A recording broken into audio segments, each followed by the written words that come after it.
Alright, brother. Thanks for doing this, man. Yes. Appreciate it. So on that note, once we were driving to a fight, and I overheard you say that you didn't go to high school. So No. tell us what that was like. Like, what made you decide not to? So like, stuff okay, and it's stuff? not I didn't go to high school. I went to high school, but only for a short period of time. So I really wanted to, inside of 6 months, from the Right. time I went to grade 9 to like 6 months later, I was out of high school, and then Jeez. on to work, man. No word. What made that choice for you? High school, at the time, I just didn't think high school was for everybody. What's fair? So like, I seen my dad have his grade 5 education, and then him go to the mines, and then do well for himself, like, you know, Right. raise 5 kids and have a house and stuff like that. And then at the time, I was like, well, listen, my dad didn't go to high school. He didn't finish his primary school, and I was like, and he's doing good, and we got this farm. Yeah. We got all this stuff, and, you know, so I didn't think that like schooling was a big important thing until like later on throughout work. I was like, man, maybe I should like school. Should have gotten that. You know? Yeah. That's fair. Yeah. Okay. So now we met through jiu-jitsu specifically. And what was funny about it is I remember coming back from Europe, making a phone call or putting in like my contact info on the website, and then I got a phone call, and I was in the washroom, so I didn't get it. And I went up to my room and I saw it, and I was like, all right, cool, pace. I'm like, all right, let's go. I'm like, I want to do this. So I hit call, and then you're like, yeah, we got no-gi tonight, and I was like, let's do it. Sign me up. I'll be there. And then Yeah, man. since there, so worth it. Definitely worth it. Definitely worth it. Yeah. Good phone call to answer. Oh yeah. Man, if you didn't answer dope. that phone call, they would have never sparked up this friendship. Yeah, I think you're right. And you would have never met the fan. Unreal. Yeah. Yeah, I appreciate that. How'd you get into jiu-jitsu though? I got into jiu-jitsu through Mitch. So I started training strength and conditioning through Mitch because, face it, man, after a long time of work and stuff like that, and you progress through work. So when I first started, I was like a full-out laborer and stuff like that. So I did a lot of exercising throughout the day. Right. So I stayed fit. But then I got like promotions and stuff. You move up, and then anyways, at the end of that, I ended up by being an operator, and you sit a lot. Yeah. And you eat a lot. Mhm. And you're most of the hours, you're 12 hours, 13 hours in a day in a chair. And you're not moving, and you're just Right. pounding your face with fast foods and anything else because Just to fuel yourself. Yeah, you only have Right. so long for breaks, right? So you gain a lot of weight, man. So I got really unhealthy, dude, like super unhealthy, like almost 200 pounds, bro. Yeah, What? Yeah, I got a couple Oh, pics wow. I can show you later, but like, yeah, Yeah, I was almost geez. 200 pounds, man. And then Oh, when that's I great. met Mitch put me on these programs. He had inspired and real motivating dude, like, Mhm. because obviously you see what Yeah. he did through his career, Right. and you're like, yo, I'm training with like a goat here, you Like, know? oh, let's go. Yeah, like, Let's go. let's go. It just Yeah. motivates you to go, man. Like, Yeah. and then my girlfriend actually pushed me into training because Oh, nice. she's real fit. She stays on top of it, and she told me one day, she's like, hey man, Mitch opened a new gym. It's on Lorne. It's not too Mhm. far from where we live. We should go check it out. We went down to Mitch, and from there, man, he just sparked up a relationship, and we just started communicating. And then after a while of training with him, he's like, hey, did you ever think about doing jiu-jitsu? And I was like, jiu-jitsu? And he's like, yeah, come and check it out, man. Come out tonight. And then I was like, okay, sure. And I went out, man. That first step on the mat, brother, is where I truly knew that I was in love with something at the end of that class. You know when you love something so much, it hurts you. Yeah. You know, that's love. Yeah. Right there. That's love right At the end there. of the day, at the end of that class, I couldn't wait to get back on the mats the following Yeah, I know day. what I you was mean. like, I didn't have enough, you know, like I did that one class. I'm like, what, class is done? Yeah. I'm Come like, on. yo, can we go some Yeah. more, you know? And then, Nice. yeah, jiu-jitsu, that's how I first started, through Mitch. Nice. That's what it is sport. Did you get how bad was the beating bad on your first day, or was Oh, buddy. Oh, man, my very first day. So, like, every guy walks around that doesn't do any physical sports like that, Oh, like any preach contact this. sport. Preach this all day. Every guy that walks around, and I was one of those guys. So every Yeah, guy feel that that. walk around, they think they're a lot stronger than what they really are. They get in a couple high school fights, or they played hockey and they got in a couple tussles on the ice or something.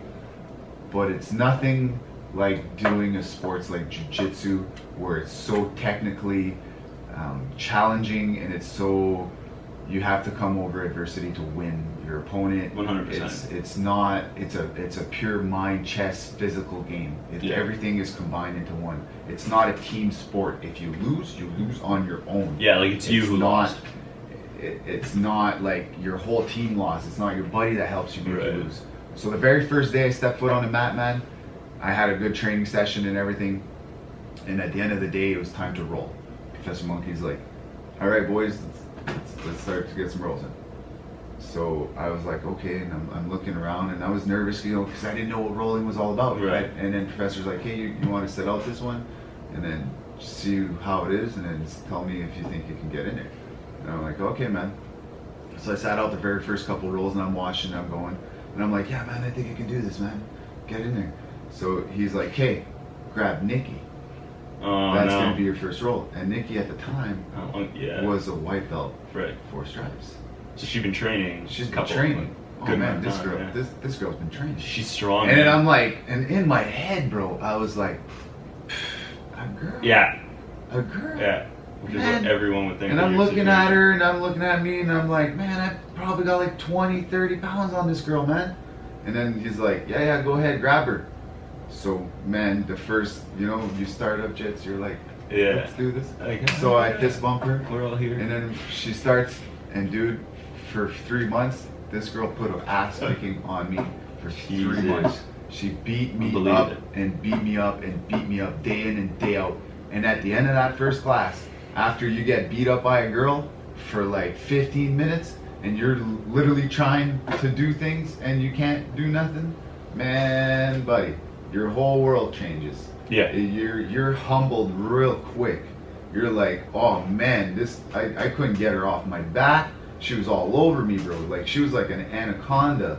It was hard. But you don't understand the sport, Right. right? Right. You like it, but you don't understand the sport. Yeah. So if you don't understand the sport, you can't play it properly. Sure. So you need to learn the sport to start playing it, to start loving it a lot more. Right. So that was my biggest thing at first. It was to overcome that, I'm a man, and this is a man thing to do, and I Yeah. shouldn't be getting beat up by this girl. Yeah. But like, what I didn't understand was like how powerful jiu-jitsu really is. Right. Like you don't have to be super big and super strong, like No. to be able to play the sport and to be effective at the sport through it. Like, No, you're absolutely right. It was like, that's good though that you rolled your first day too, because there was I have a buddy, Reese, who when he came and tried out troop, and he was very like, he was doing a bunch of different things. He works 11 to 7 every day. So him going to classes, it's kind of like, so I'm like, dude, you should join, you should come. And he's like, dude, I work 11 to 7. I was like, you can make a noon class, you can show up late. I won't be there, but like, good luck. But he was like, yeah, so he came for that day, right? And he saw the ground games, right? And so here's what's funny. I had 2 friends who showed up, right, for the ground games with me, and I was just kind of like, oh yeah, come watch, because I knew both of them were like, they're like strong-headed type guys, like you mentioned, like got in a few fights in high school, and now they think they could beat up anybody that they're bigger than. And so, not the case at all. And they're like showing up, and they're like, what is this? And Reese was like, man, like, I was nervous. I was like, all these people, like, I don't know what, they all look so unimposing. I'm like, that's how they get you. It's like, oh, they're all really sweet people, but don't be mean. Be respectful. yeah. Be humble. Otherwise, it's not gonna be a fun night. So they end up like, we're driving them back, and one of them was like, oh yeah, like, I'd be doing this. I could do this. And then I was like, do it. I was like, stop talking about it if you're not gonna do it. So my buddy then messages me. It's like 2:00 in the afternoon on a Monday, and he's like, do you have an extra gi? I was like, what do you mean, do I have an extra gi? Of course I have an extra gi, right? I had my black one and then my old raggedy white one. And so I was like, yeah, I got one. So I gave him my gi. And I was like, sorry, at first I was like, why? And he's like, because I'm going tonight. I was talking to like Lucas, because he works with Lucas, right? So he's like, he's known like me, knows Lucas, so he's like, okay, shit, like, I could do this. Shows up first day, whatever. He's doing well, whatever. We're running the black wall stuff. Yeah. For anyone, they hit the black wall stuff. Yeah. For anybody that don't know what the black wall stuff is, it's like non-stop, intense, pure drilling. Like it's like if you're not ready for it, you're fed to the lions. Yeah, and he wasn't ready for it. He's walking in, right? And they're like, all right, find somebody. And I'm like, looking at all I see is like Reese looks like a puppy, like just like, I don't know what the fuck's going on, like deer in the headlights, I don't know what's going on, right? I look at him, and so actually it was Nikki, which is why I'm thinking of the story, because she had his back, right, and we were doing that drill, and so he looks at me, and I look at him, I'm like, fight the choke, like 2-on-1, don't just worry about the legs around you, because she's gonna take your head off. It's like, fight the choke, and he's like, okay. I'm like, all right, he'll survive a couple seconds. Combach. It was the greatest thing I've ever seen. I was like, and then he got up, walked over to me, he's like, just choked out by a girl. I'm like, how do you feel? He's like, humbled. I was like, welcome to class. Welcome to class. I was like, welcome, dude. It's gonna happen. Happens to everybody. Buddy. And it's can't have an ego. It's strange to say to a lot of the guys, but it's like you got an ego check right at the door. Mm-hmm. You know, like when you're coming in there, and if you've never done the sport, like ever done the sport, don't think that you're gonna go in there and start wrecking people. Yeah. If you've never done like judo or nothing like that, that has technique like that. Mm-hmm. Technique will outpower power any day. Yeah. So like 100%. You can be so strong, you can be a guy that deadlifts 500 pounds. But at the end of the day, if you're not understanding what's happening to you and how to get out of it, mm-hmm. that 135-pound girl can bend your arm backwards. Yeah. So it's that quick. And they do. Like I've been put in a bow and arrow, and if a lot of people don't know what a bow and arrow is, like they suck. Felicia is the queen of bow and arrows. She put me in so many, and I've learned to like stay in that position where it's so awkward. It's so uncomfortable too. But the thing that I found that the awkwardness of the position that puts you in, right. It gives you, it helps you being in really uncomfortable situations. Because like jiu-jitsu puts you, there's so many different techniques that put you in awkward situations that gives you that pressure, that panic. So it helps you deal with that kind of panic. Yeah. So you're learning, it's not just straight up fighting, you learn to deal with being under pressure. Because like when it says college, when you start your match in the tournament, you're under pressure right there. The second you hit that bullpen, you know, man, your stomach is like, everybody that competes, they all feel that pressure, right? So you have to learn, so dealing with that pressure helps you deal with everyday pressure. Like jiu-jitsu doesn't just help you on the mats, it helps you off the mats. So when you get into those panic situations, how do you deal with it? Well, how do you deal with it before you get on the mats? It's the same way. It's the same way. So that's why jiu-jitsu, that's why I love jiu-jitsu so much. Jiu-jitsu didn't just help me physically, get bigger, stronger. It helps me mentally, and it helps me off the mats also. It calmed me down quite a bit. So I was going to ask, how do you think jiu-jitsu has changed you in training like that? Oh, life-wise, it calmed me down lots, man. I used to be so high, like high tempo. Mm-hmm. Like I used to be high-strung a lot more than what I am now. And then jiu-jitsu helped me calm down. It helped me relax. It helped me like put it this way: when a 300-pound dude is up on top of you and you're turtling underneath, man, and he's bearing his weight on you, and you're collapsing, you need to you need to calm down. Like you need to calm yourself down and start breathing and start thinking instead of start over panicking, racing, and start overthinking stuff, and then you do the wrong decisions.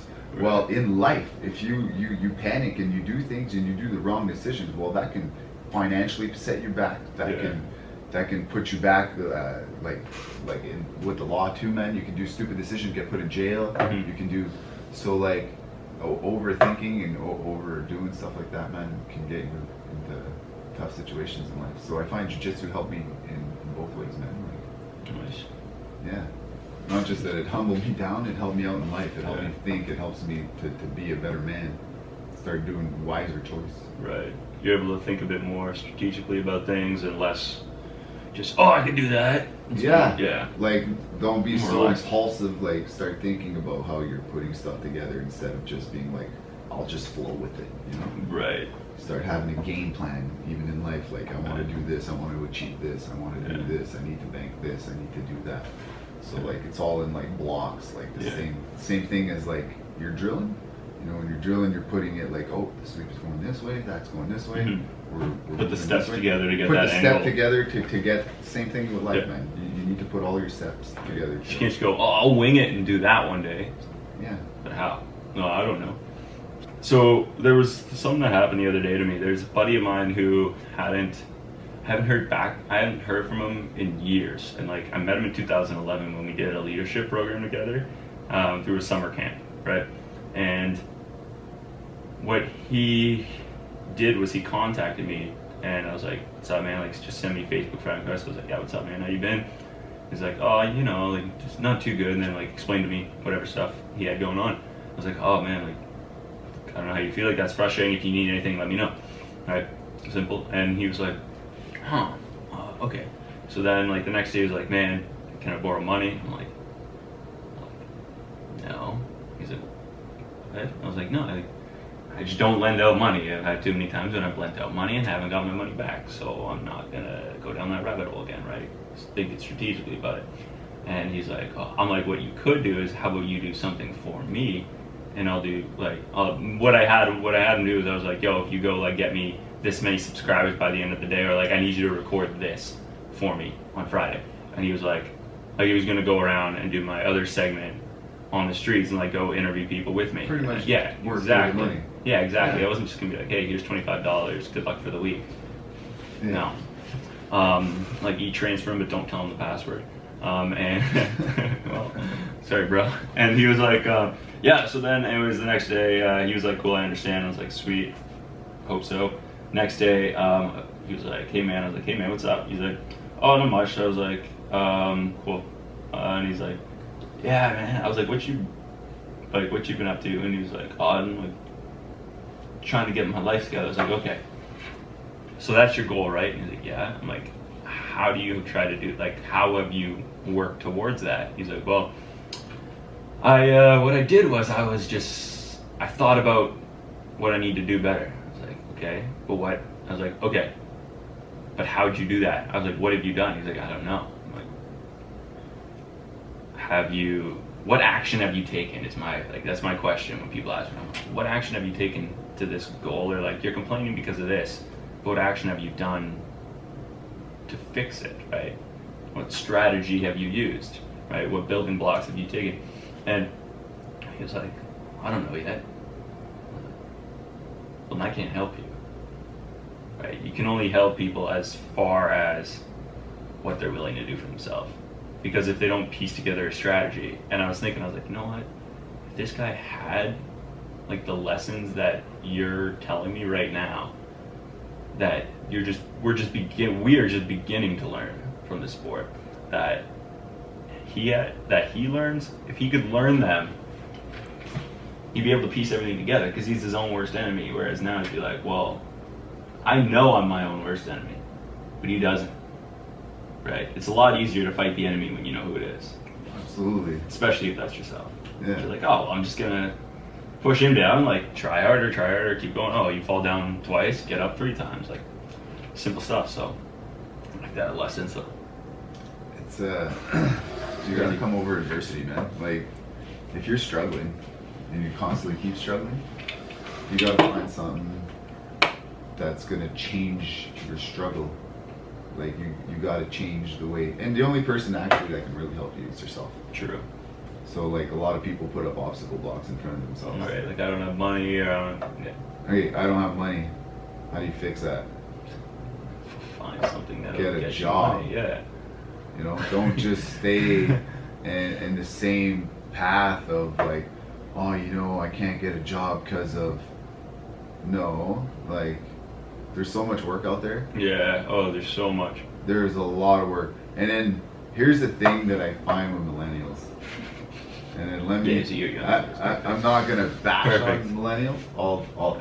But here's the thing. Yeah. Each one, when they start work, I feel like they think they're entitled of a starting high pay. Yeah. No. Do you know when I first Yeah. started work? This is no joke. I Nice. first started work. I was so young that I couldn't even be put on the books. So. Oh no. I was 15 when I first started. Like, Did you have to be construction. 18? No, you got to be 16, 16, to, okay. to start legally working, right? Right. So like I was 15. I'm not gonna say who I was working for because I don't want the guy to get in trouble. Right. But like when I first started work, he was like, and when I got expelled out of school, Mhm. so that was my last straw. I got expelled, and then when I got home, my mom and my dad looked at me and they're like, "Well, you're not just gonna sit here on our couch. Right. So There's less time if for you that. don't want to go to school, that's fine." And at this point in time, my parents, like, I love them to death. They've Right. done everything to try to keep Yeah. me in school. I was just one of those kids that was like, It's not for you. yeah, man, I was not having it Yeah. no more. I went through like 4 schools already, 4 different high schools in 6 months, and then like each one of them I got kicked out of for It's like certain I was just not. whatever the reasons were. At the Yeah, time, it was just like school wasn't for me, man. Right. Like I didn't click with everybody that was in school. Right. So I had a different way of thinking, and if people didn't think my way at the time, I was like, "F you." Yeah. Like, see you later. Like, and then that's how it all went down to, man. And then when I got out of school and I got kicked out, I was like, "Okay, right now, you gotta get yourself together." Right. And I was 15 here. Yeah, So like, it's a you gotta big thing get to happen. yourself together, and you gotta go out and get a job now because you Mhm. don't want to go to school. So you want to be a man right Yeah. now? Go get a man job. Yeah. So I went around, dude. I made like my mom made me a resume, which you're 15 years old. It was a How blank much piece life- of paper. How much life experience do you really I have? could speak one language. like on this piece of paper, pretty much like my name and like Yeah. volunteered at like the Couple arena. things, Like yeah. I shoveled the ice and I did this. So like I went around, and everybody was like, "No, no, no, Yeah. no, go back to school. What's wrong with Like, you? what kid? are you doing? What are you doing? What are you doing?" And then I started hammering this construction companies, and at this point in time, I left my parents, Right. and I'm living in town now.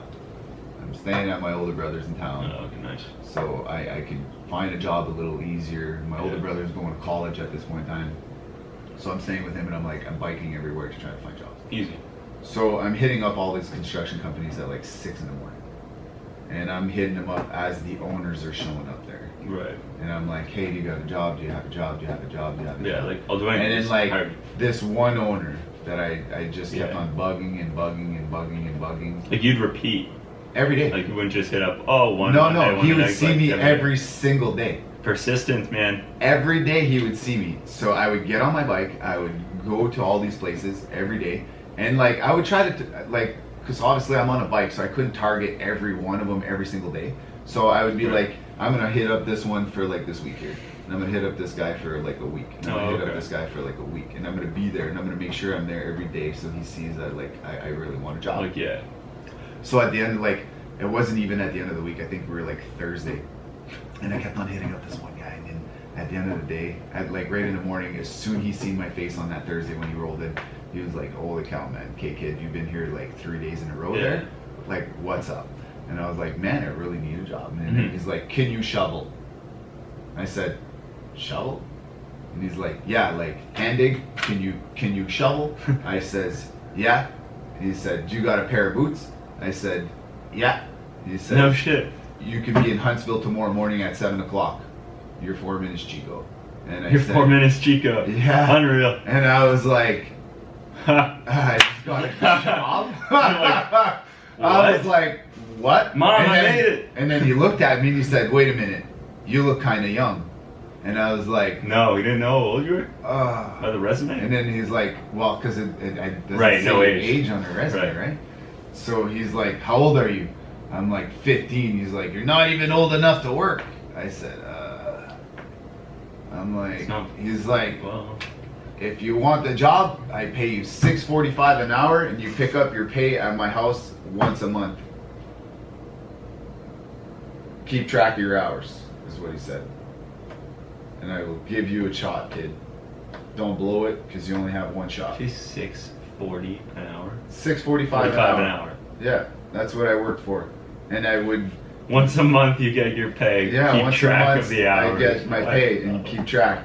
So, buddy, my very first pay, because like construction workers work Long days. serious hours, man.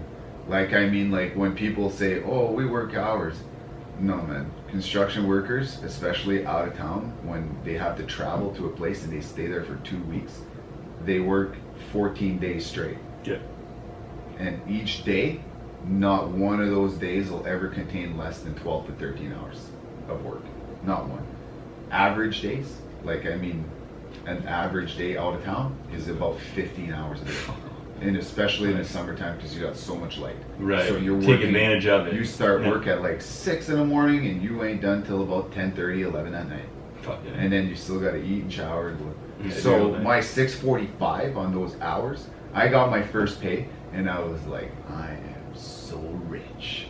I've never seen money like that, and it was only 6:45. Yeah, but the amount of hours. The amount of you're out of hours, town, right? and then it all added up, right? So, So I was like probably like the richest kid in the neighborhood. I was like, yo, I got all Oh this my God. money, like I'm working with your dad.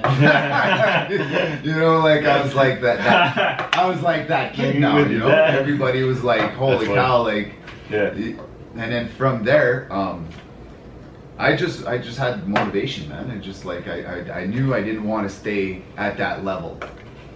Like when I got into the workforce and I seen everybody else and I seen Right. where they were at in life and I seen what they were doing, because like construction, you meet a lot of cool dudes, man, and then Yeah. you meet a lot of rich people. You meet engineers. There's all kinds of trades. Yeah, everyone in comes to the construction, job right? site, yeah. Absolutely. You meet carpenters, licensed carpenters. You meet mechanics. You meet all the trades. You see it all in construction. So when I started as a laborer, I knew I didn't want to stay there. When I first started, and I was hand digging, man. Like, I'll tell you this one story. I was 15. We went out of town, and then I was super young, and all these guys were like, "All right, we had a hard day at work." And all the guys were grilling me because I was at the age that I was at. They thought that it was crazy that I left school. 100%. And they were like, "What is wrong with you?" Like kid?" you were in my kid's class last month. Yeah, but like, no, we're gonna force you to go back to school. We're gonna So we're haze the gonna shit out of you. give you the worst jobs possible to get you back into school. And I was like, yeah, right. Like, okay, what's Like you want some, come get Yeah. some, yeah. So like, they picked on me until like I had to like pretty much show them that like I'm like, yo, man, I'm here to like legitimately work. Yeah. I'm here to stay. Like I'm not going back to school. Like, Not school's fucking not around. for me.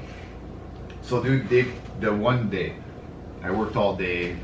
They're like, yeah, okay. It's close to my birthday. And they're Right. like, we'll take you out. Let's go out and eat, and we'll do this job. And so I was like, okay, cool. So I think we're in Huntsville, in Scopus area at the time. So they all take me out, and we go out. I think it was for wings, and I'm with a group of guys, like a whole group of guys, and they're like, yo, Cory, do you want a beer? Stop. And I'm like 15 at the time here, man. And I'm looking back, and I'm like, sure. And the waitress never said anything. Right, because you're with 'Cause I'm with 90, adults, like, yeah, you know, like, like in I'm- their 30s and Like stuff. 30s, 40s, and I'm like, and then All the these table dads. was full of like, I think we were like 30 guys on our crew at the time. Oh, so like geez. everybody used to go out together, right? To Right. go eat supper and stuff like that, because tight bond in construction. Yeah. So I'm like, hey, sure, yeah, I'll have a beer. So yo, man, they start giving me beers, and then they start giving me alcohol, and then they start, and then I'm now at this point in time, I'm pretty tanked. Yeah. You know, like I'm the Okay. world is spinning and stuff. But I didn't know that they cranked the heat in my room before we left. Oh no. So they're like, and this is summertime. So hot now. Oh, it's a sauna in there. So I got a hard time getting out of the restaurant. They put me in the room. They put me in there. They throw me on the bed. Dude, they come banging on my door like 4 hours later because we stayed out till 2 and we got to go to work at 6. And then they bang on my door 4 hours later. I'm like, You didn't sleep all at day. all, but I was throwing up. Everything, the whole world was ending on there, man. Like the whole room was a disaster. Like it was just gross. Yeah. They bang on my door. They're like, "Hey, you gotta go to work." So obviously, I was still in my boots, Yeah. my clothes, and I puke on my shirt. So I was like, kick off my shirt, I throw it off, I grab a new one, I put it on. I'm like, "Oh man, I gotta go to work." So I hit the washroom real quick, and I jump in the truck and I head off to work. I get out of work. These guys are like, "Okay, today you're gonna dig for gas. You're gonna find the gas main. It's on this side of the road. We're digging. We're coming through here. You need to find it on that side of the road." I'm like, "Okay." So I start digging for the gas, you know, and it's hot. It's like 40 degrees. It's summertime, man. And Boots they're and like, everything on. "No breaks for you today until you find the gas." And I was like, "What?" They're like, "Yeah, man. You can't take lunch. Can't do nothing." So those labor He's laws. like, here's some water, and all the guys were doing this Yeah. right at the time. And then they're like, "You got to do this to find the gas," and blah blah blah, because they're trying to push me to go back to school. Here. Right. They're trying to teach me a life lesson, like, yo, this you won't be able to roll with the big boys, blah Yeah. blah. But they're going like out of line to do this kind of shit, right? Right. Dude, I dug this trench. It was like 7 feet deep, 8 feet deep. It was like 3 feet wide. It was like 12 feet long. I dug my ass off all You dug day. a moat. Yeah. Yeah, dude, wide enough where I had to start sliding plywood and 2x4s So inside the when- trench, so the trench wouldn't cave Yeah. in. So, cause you know, and I'm trying to find the gas main. Right. So I dug my ass off, dude. Like I was like, "Yeah, I'll show you guys, man. I'll find this gas, man. Don't you guys worry about this. I got this." So, dude, I dug all day. I thought I had a heat stroke, man. And from there, at the end of the day, the guys show up. The foreman shows up, and he was like, "You dug this? Like you dug this?" I was like, "Yeah, I dug this, man. I couldn't find the gas, man. Like, what's up?" He was like, "Oh yeah, it's on the other side of the road. They You're sent the kidding. excavator. They wipe everything that I dug, and they said Back you in can the start hole." back tomorrow on the other side of the road." And then guess what? On the other day, I dug that hole on the other side of the road You found the gas. and found the gas. And then at the end of the day, they looked at me. And they like my hands. I never used gloves too at the time. Yeah. Callous to crap. Yeah, so like my Blistered. hands were blistered, bleeding, and then I looked at all the guys, and then I was like, and they're like, "Yo, man, you can hang here, you can actually do this." Like, well. And then from there, dude, Nice. I progressed, I moved up. Hmm. So like I went from labor to foreman, or no, from labor to pipe layer, because I wanted to be a pipe layer. And then at the time, our company transitioned over from stop doing like a lot of city work and pipe work, and they started getting into bridges. That's when all the 69 Nice. and all. So I transitioned to a carpenter, and then I did carpentry for a while. And then after that, I moved from company, and then I went back into the pipe game. Mhm. And then when I moved company, that's when I went from carpenter to foreman Nice. right away. Mhm. So I was pretty young, man. I think I was like 22 years old or Shit. something like that when I first became like a foreman. Right. That's And- 7 years at that point. Yeah. So like I did a lot of work. I just kept with it. I did a lot of pipe jobs. I traveled around laying pipe for that one company. I went all over Canada, all over. It was pretty cool. Biggest life experience I've ever had. It molded me who I am today. If it wasn't for that, and the people that I work with, and they showed me a lot of stuff. They taught me a lot of life lessons. But traveling around was probably the best. Yeah. Yeah, to actually see our country, like, not many people, man, actually, like, they go on trip. Not Yeah. even people haven't even Yeah, seen it's our true. whole country, and they'll go to like Cuba or something for a week and vacation, and you haven't seen Canada. Yeah. Like, travel around in our country Yeah. first. Oh, and it's see beautiful the country, man. Beauty of Yeah. our country before you travel around. Like, I've actually seen the beauty of our country. Right. And I think one of the most beautiful part of our country it's got to be near Wawa. Near Wawa. Wawa and Why do you Chapel. say Did you ever travel around that? Not Where that the way, Lake no. Superior? Oh yeah. That is some of the nicest areas, man.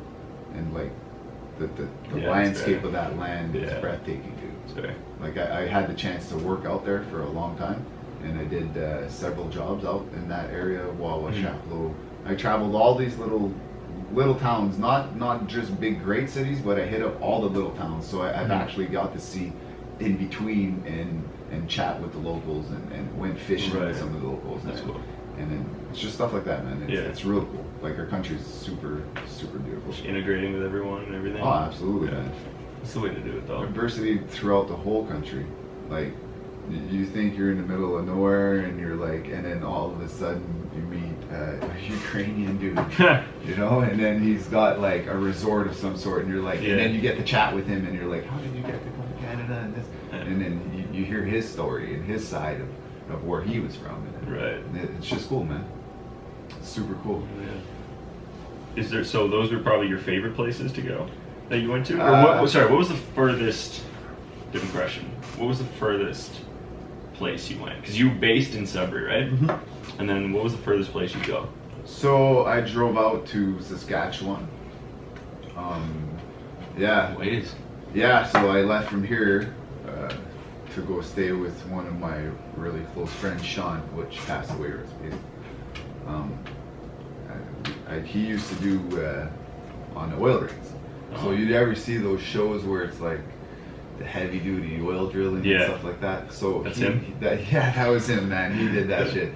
So he's like, come out, visit me, blah, blah, blah. So I went out and I visited him. And I went and checked out what he was doing, and I checked out the rigs, and, you know.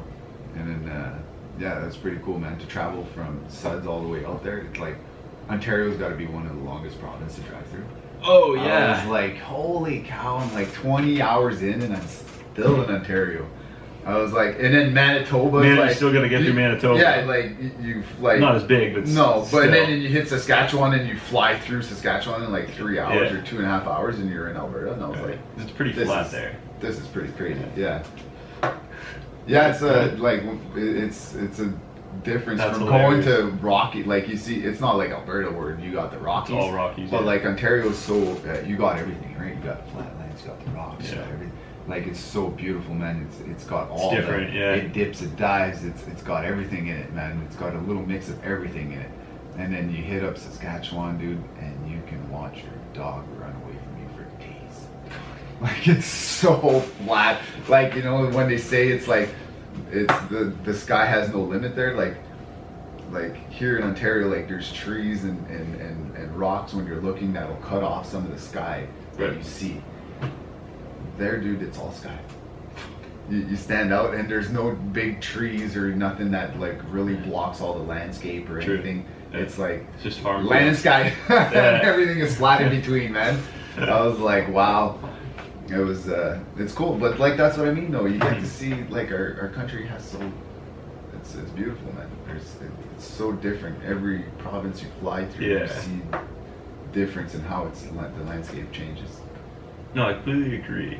Because that's one of my trips that I want to do in the next, within the next 2 years. I want to do Greece, Colombia. Obviously not, hopefully all of them. But it'd probably be in 5 years to get through these three. But I want to, the third one of those three would be road trip out west. Because I've road tripped out east. You went to PI. Yeah. How was that?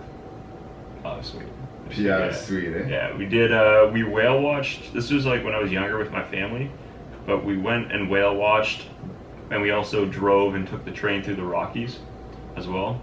So out west, but I did that one when I was much younger than when we did the trip out east. So I want to do that one again, but I'm on the fence though. You might just convince me on which route to take. Like, do I go a couple hours longer and go through Canada, or do I go through the States and cut the trip down a few hours? So I'm like, I've never experienced the States that way, but as long as Never been to the States. No? Never. Nah, it's never. Nah. Like a lot of people. It is what it is, I guess. Haven't been there enough to travel and stuff, but I've never been to. In all my travels, I've rode all along the border, but we never crossed Just over. take that We left turn. never had the chance to actually go and check it out. Where would you go? If I go to One the spot, States, yeah. the only spot that I really want to check out in the States, Yeah. probably be the Big Apple. Yeah? Yeah. New York? Yeah. That's right. What would you do there if you had like 5 days? 5 days? Yeah, take me through those 5 days, bro. Pants. That's probably one Fair. of the days. Fair. Pants. It's That's fair. like no-gi pants Yeah. that I would definitely. Yeah, that'd be pretty sweet. I need to get in there Sick. to do some jiu-jitsu. That'd be pretty unreal. Another thing that I would do is I would love to go and check out. I'm a huge Giants fan. Right. I watch football. Yeah. I've always would want to go and check that out. Obviously, you're in New York. I would Yeah. like to go and check out the statue. Yeah, Liberty. Empire State Building, the Empire classic tourist State, stuff. The classic The tourist 9/11 stuff. place, the memorial. Yeah. Just check out the city, man. Right. It's like it's supposed to be the biggest city in the States, isn't it? I believe so. Yeah. Isn't it got like 36 million people or something like that? Yeah, they have a ton of people. Yo, let's find out. Yo, there's more people in New York City than there is in Canada. Yeah, I believe it. We have what, 30-some million? I don't even think we're at 30 million. So your question is, what is it? Third So like, it's got to be. biggest city in the States. It's New York. Yeah, It's probably. got to be saying it's New York. I don't know what would be bigger. I'm trying to think. But like Largest city, New York City. Yeah. Then LA, and then Chicago, and then Houston. And So like obviously, I would, Yeah. like if I would go to like to the States a second time, it would probably be Cali, because then you'd go to the Worlds, and then the beach and everything, and then like, dude, there's so many movies that we've watched that has like Long Beach and the Strip and all Yeah. that's on there that you're like, oh, Cali. yeah, So- it's California. Yeah. Yeah, there's part of me that wants to go to Miami, just because I've heard things about Miami, and I want Yo, to see what Miami's like. Miami Beach. Florida's But- gotta be one of the scariest Uh-huh. states that I think I'd want to visit. Yo, did you hear some of the craziest That Florida stuff man comes story? out of Yeah. Florida, Yeah. man. Like, I'm like, are you serious? Another Florida story? And we're in Canada and we hear some of these Yeah, it stories. shouldn't So I'm be like, quick. yo, Florida? Really? Yo, there's some pretty crazy people out there in Florida, Yeah. man. It's all the fun they have, allegedly. Yo, it's I that know. retirement fund. It's that retirement. You know, fund, you got yeah. that retirement money. Retirement You money. just go Fund. ham.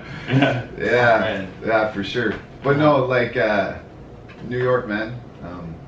I'd like to. Go to Henzo's, number one. Marcello's, Yeah, I'd be hitting up a lot of. both those places. for Yeah, sure. I'd be hitting up a lot of training clubs.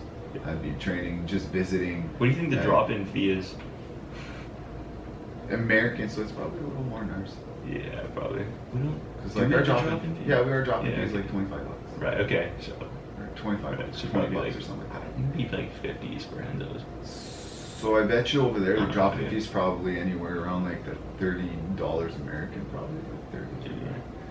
And then so translate that back to Canada. So their drop-in fee in Canada is probably like what, 50 bucks, 45 bucks. Yeah, maybe. Their dollar's like what, $1 something to our dollars. So Yeah. It's weird. It's different. I think it's like $1.20 right now to our dollar. I think so. I don't know what it was. I know I'm not too much in touch with the U.S. dollar as I am with the euros. Whereas like euros, $1, like one Canadian is $1.47. Last time I checked. Yeah. 49, 47. Yeah, $1.50 ratio. But yeah, I Sure. definitely go and check out MetLife Stadium. Yeah. Like just the travel stuff around that. Yeah. That's pretty sweet. Times Square. Times Square for sure. Come on, man. You got to take a selfie out in the middle of Times Square. You're there with your homeboys. I think if you don't, then you can't really Yeah, say and then you went come to New York. back and you never did anything like that. Yeah, Come that's silly. But so speaking of which, you mentioned a bunch of life lessons on the roads and stuff like that. What are some lessons that you have learned, and like what's one per se that you believe has had the biggest impact on you throughout your growth? Because you learned those pretty young, eh? Yeah, so the biggest lesson I've learned now Mhm. is time away from home is not worth the money. Interesting. If I can cap that into a big thing, of construction and people traveling around for work and stuff like that. Okay. I have a 15-year-old son. Right. And time away from home is not worth anything, man. Like the time away that I missed from him taking his first steps to spending time with him and seeing the giggles and the laughs and the grown up and him falling off his bike the first time and all that stuff, man. You don't get to see that when you're traveling around, dude. Like the time that you get to go back home is so small. You get hours. I mean, like literally a day, maybe and a half with your kid, and then you got to go back out on the road for 20 days or 21 days, or you know what I mean? Like you're not getting lots of time at home. So like, if I was to say to everybody that would go down the route that I went in, right, and their mindset into doing that, don't do it if you have a kid. Find opportunities and closer work at home, and don't pass up the time with your kid for your finance. Because I'll tell you right now, there's so much more time to gain your finance as you're getting older and your kid gets older, and there's so many ways to find money than to pass up the opportunities with your kid and your family. $100 worth missing those first fall off the bike. You're kidding me? And I can't even imagine. I'm not gonna say I regret it because I done the decisions to do it. Right. You know what I mean? So I'm not gonna say it was bad. It was life changing for me. So it's an experience that I've learned that I wish I could hand down some of this knowledge to the younger that are coming into this. If you don't have a girlfriend and a wife, or you don't have a husband, or whatever gender you are, what are you doing in your life? If you don't have anything going on in your life that can lock you down, travel. Right. Travel.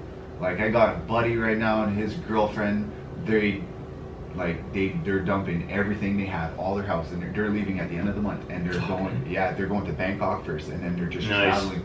And then they're going to be, and then their end of their trip, they're going to Switzerland, I think it is. Oh, that's cool. Most expensive city in the world to live in. So they're going there. So like, props to them. They don't have kids. They don't have like this, like a job where it requires absolutely for them to be there. So they're selling the house.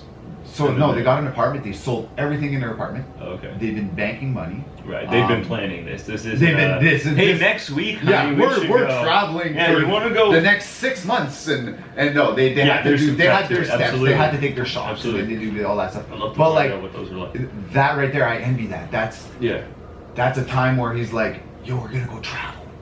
We have no kids. We're not tied down to nothing. We don't have jobs that requires us to be here right now.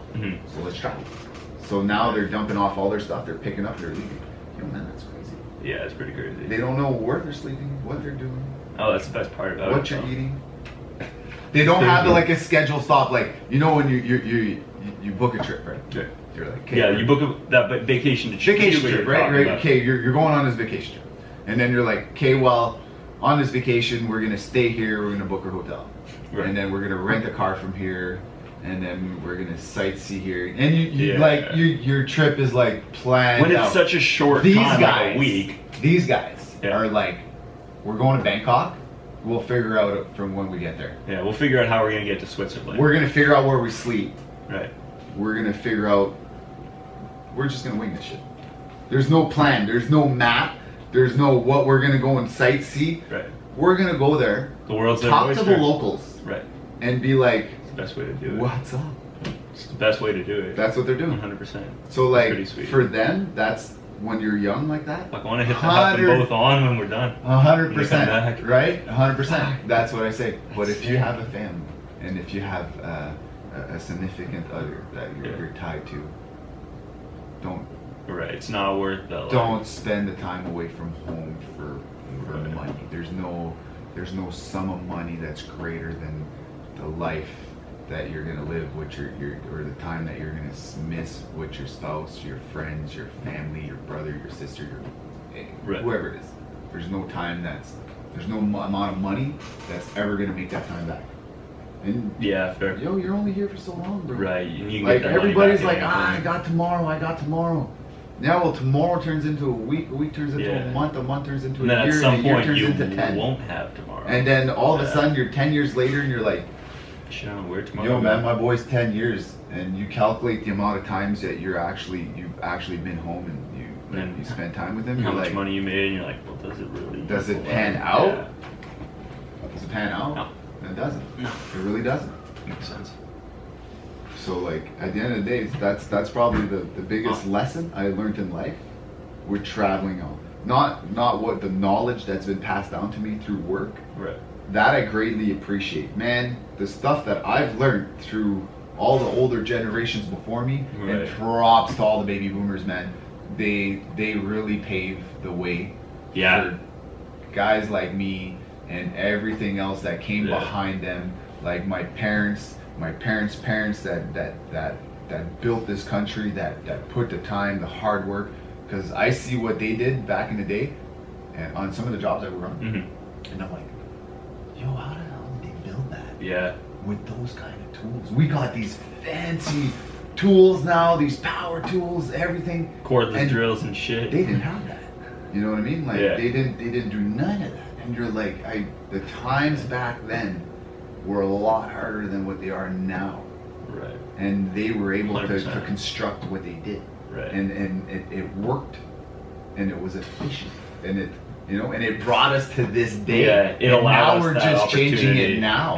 Yeah. So like I find that's cool. So that Mhm. I learned from the knowledge and the stuff that I learned through them, like through construction or like through carpentry, Right. cement, operating, blueprint reading. Like Mhm. I don't like to say I got grade 8. I read all the blueprints. I do Right. all the stuff. I can survey. I can do all that other stuff that went with the jobs. Like I Right. learned that in the field. It was as practical. I as it didn't could be. learn that in school. Mhm. Like none of this. There's no teachers that taught me none of the stuff that I've learned. Mhm. And then today, when we get on job sites, Right. kids come fresh out of school, Mhm. like fresh out of school, and they get onto the job, and then they look at me and they're like, "Yo, man, how much schooling you got, and how long you been doing You're this like, for?" "You have more And I'm than like, that." "You probably got more schooling than me, 100%, and I've been doing this since I've been 15. So like, I'm just telling you, like, this is how it's done." Yeah, it's- And then they're like, "Well, this is not how we learned it." I'm like, "Yeah, but that doesn't matter how you learned it in school. In the field, this applies to this. Yeah. It's different when This you could get, apply to something else. Yeah. But this is how we're doing like in the things, right yeah. the right mind. This is how you really want to do it, but in Mhm. real life, circumstances and all the other stuff, this is how it's done Right. in real life. Mhm. Like it's different. So like yeah, for life lessons, it's got to be fair. don't take the money over family time. 100%. And I wonder if they're gonna do you think they're gonna go wild camping at all? Wild camping. Yeah, like they're just gonna like pitch a tent somewhere in Bangkok. Dude, I told him, he's like, and he was so worried too, eh? Yeah. Like, I got him so paranoid too. I'm like, yo, what are you gonna do about those street piranhas? Stop. He's like, What the fuck? what are street piranhas? I'm like, those are a pack of little kids that run up and just cut your backpack and take all your shit. He's like, they do that? I'm like, yeah, man, they do that. I'm like, they're called street piranhas, bro. Street piranhas, I'm like, bro. straight up, they're gonna take all your stuff. They're like, no. And then he starts looking it up, Mhm. and it's such a thing. Yeah. Like, Yeah, I they believe got it. like little knives and they cut the bottom of your backpack and they take all your stuff. And then they swarm you, like a bunch of them, and they just.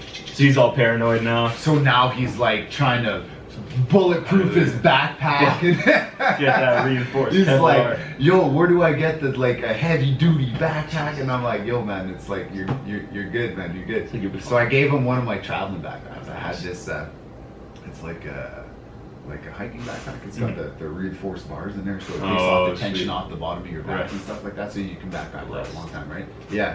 So I used it to Mhm. travel all over, obviously construction, and then I lent that to him, and I'm like, I'll see you back in 6 months when you get back, you know. Right. And then so like they're planning to stay at these, and I told him about these little light pods that they have Yeah. in Bangkok and stuff. Okay. You know these pods. Did you ever see these?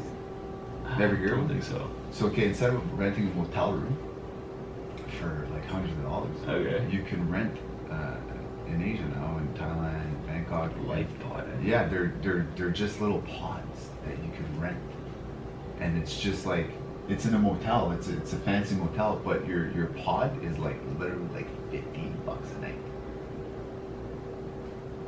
Yeah. Jeez. You rent these little tiny pods. Which one is it? You think? Is it one?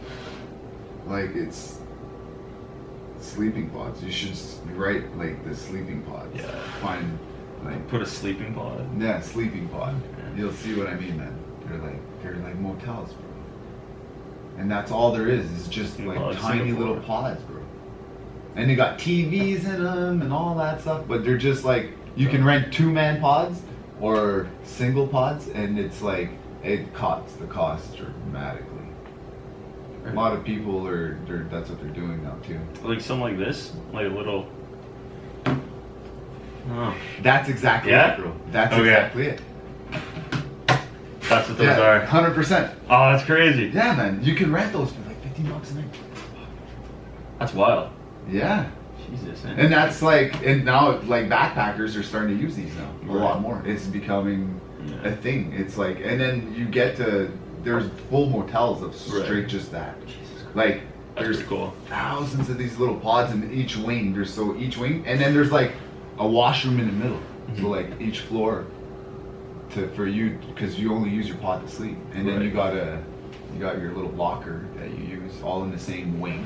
Yep. And then when you need to use your washroom and stuff, it's all in the same You wing. should go to the washroom. And then there's like a community in the middle there. It's like a little restaurant or whatever. All your food, all your Oh, stuff. okay, yeah. So all the wings attached to this. Like it's thing, a and whole it goes- common area. You Yeah. go through this common. Yeah. Yeah, man. And it's pretty cool, dude. So Yeah, like it's if pretty I sweet. ever backpack and travel around, It's like that's what you can do. I'm staying in the pods. And, and is that Save is money. that just Asia? I'm not sure, Yeah. but like I know, like Bangkok started to have them a lot more. Okay. It's more into like Okay. the overpopulated communities. You know what I mean? Like, Yeah, it's like Beijing, like If you China. go to would have China- it. Beijing is insane. yeah, man. So like if you go there, like they don't have enough room, bro, to be jacking big motel No, rooms. they're And each all- person a room, like yo, man, that's luxury. It's crazy. Yeah, they don't have that kind of stuff there. So like they have more of these pods, bro. Mhm. And then the pods, man, That's pretty it's- sweet. Yeah, I That's think really cool. I thought it was pretty sweet. And then you can charge your phone. You can do whatever. You have all your utility plugins in there. All that's Right. all in there. Your TV and everything. Yeah, Your little AC. it's not too bad. It's not too bad, man. And you just use it to Live sleep. up. Yeah, it's cool though. That's less expensive though than Way hotels or less hostels expensive. or something. Because if you do the math in between the wing, I bet you they're probably pulling more money per wing than if you'd have, say, because each wing you can probably fit only 2 hotel rooms. Right. So now, True. So now those 2 hotel rooms, you say like they're $150 a night. That's only $300 amongst 2 people, and that takes so much space. Yeah, it's a So lot. now you're going with these little pods, right? We have $300 for 4 And people. in a wing, you're fitting like 12 people. Oh shit. And each person is like, say they're paying like, I don't know exactly how much Yeah, they are, but say I mean, 30. just say $30 Right. for your pod, right? 30, 10 people. You got your 300. You're still pulling in the same money, but Yeah. then you got more people in there, so that puts more money into your food, the rest. So you got more people. Generally, that's what you're bringing to your hotel instead of so many people that are going to spend that much. If you're drawing a bigger crowd, obviously the bigger crowd's going to spend more money. Right. It's the way to think, man. Ah, It's so yeah. vast. We and got all this advanced. space out here. Oh, dude, But- Canada's got Yeah, so. it's freaky. Second largest country, and we don't even use the top half of it. Yo, I had a buddy that I met. He was here. He was doing a mining thing and Mhm. compaction stuff, and he comes here from Congo. He does all his schooling here for mining and stuff like that, Right. and then compaction and all that. So he was doing a placement at an engineering firm that was working with us on one of our bridges, Right. and he came on, Awesome. and he was like, he was telling me the places that he went and visit and that and this and that. And he's like, yo, Canada, man, everybody's got a big house. And he's like, everybody's got Yeah. big driveways and everybody's got a car. And he's like, you guys are so rich. He's like, it's gotta be one of the richest places, man. He's like, dude, It's like your healthcare, your this. Like, I don't think people in Canada understands how good they have it. No, it's crazy, and that's one thing that I heard yesterday. I didn't travel around the world, but like I met a lot of people from around the world that's traveled, and they came here and they told us, like, you guys don't know how good you guys have it. You got running water in your house. Yeah, it's freaky. It's freaky. You know what I mean? Like, yeah. And that's a luxury to them. It's what you said. He's from Congo. Yeah. It's a little different from here. It's nice. Pretty different. So like the stuff that he's seen, and not just Congo, he's been in like, because obviously he studied in the mining, so there's different fields of like mining, right? So he's been by like some of the roughest places in the world, bro. And then that's what he said, like, Canada, man, everybody's got a car. And that's what it made him amazing. Yeah, like people come here and they're like, yo, everybody's got a car. Yo, people get made fun of when they don't have a car and you're over 18. Yeah, you're like 18, you're like, yo, you don't got a car yet, and my buddies go up and be like, you don't have a car? I'm like, you don't either. Like, you're 22. And I was like, so? Like, I just haven't got one yet. I don't need one at bike places. And the wages. Canada has high wages. Okay, so I'm about to drop. Want to hear something crazy I read the other day? And I like so I heard it on Joe Rogan's podcast, but then I fact checked it, right? And the statistics, just to put everything in perspective for everyone watching and like listening, is if you make over $30,000 a year, you're in the upper 1% of the world. How much is that? Just let that sink in. Oh, buddy. That's if you make more than that. You're only 1% of the world. You're in the 1% of the world. That makes that. That makes the 1% of the world. If you make $30,000 a year or more, you're in the 1% of the world. That makes. So that means. That means 99% of people make less than $30,000 a year. That is 7.2, like 7 point whatever billion people. If you make over 30,000, how less than 30? Make less than 30, you're in 99% of the population. Buddy, I'll tell you right now. How fucked up is that? If you are you can get a minimum wage job here in Canada.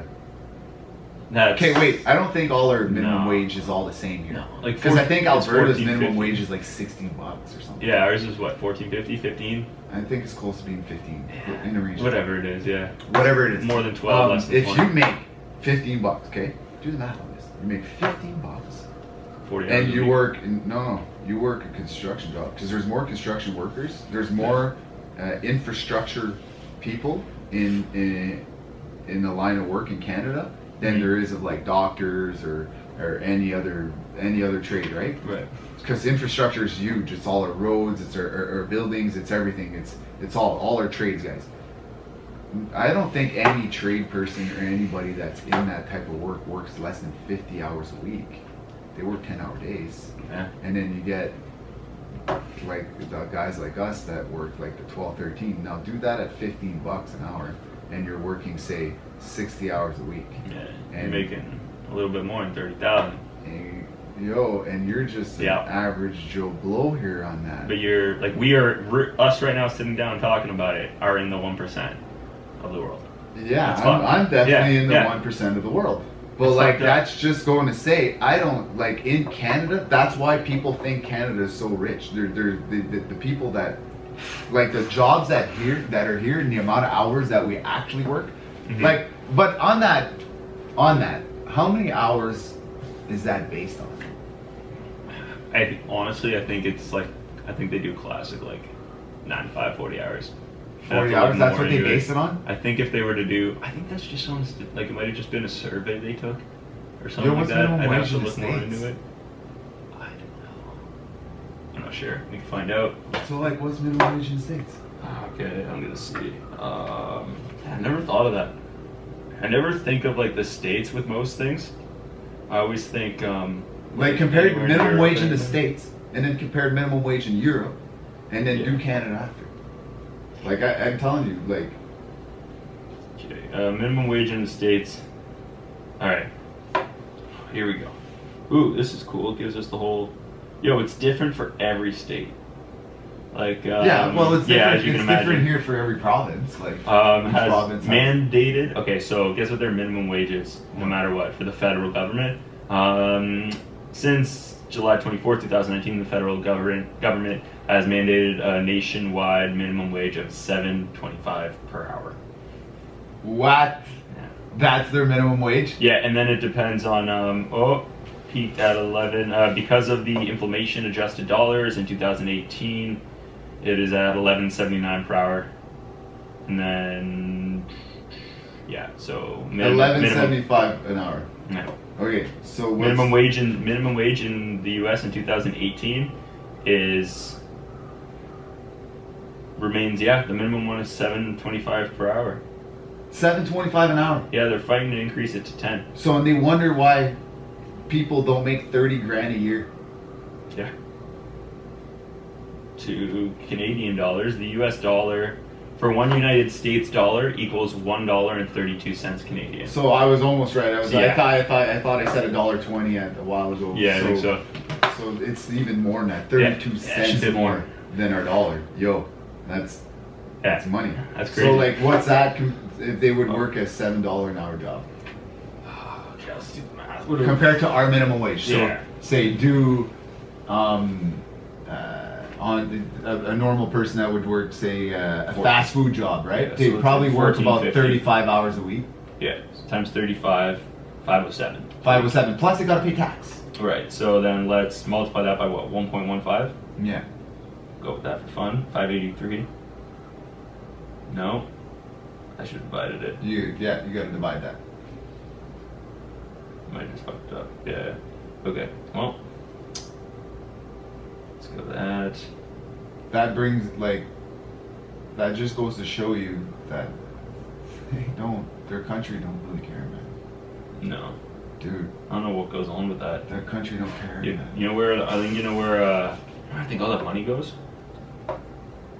I think it's the industrial And you know what's crazy about that? industrial Do military. you want to know what's crazier about all of that? This is why I say Canada is gotta be one of the best countries, man. I know our healthcare is like what, second or third or something like that. I think Europe's got a wicked good healthcare.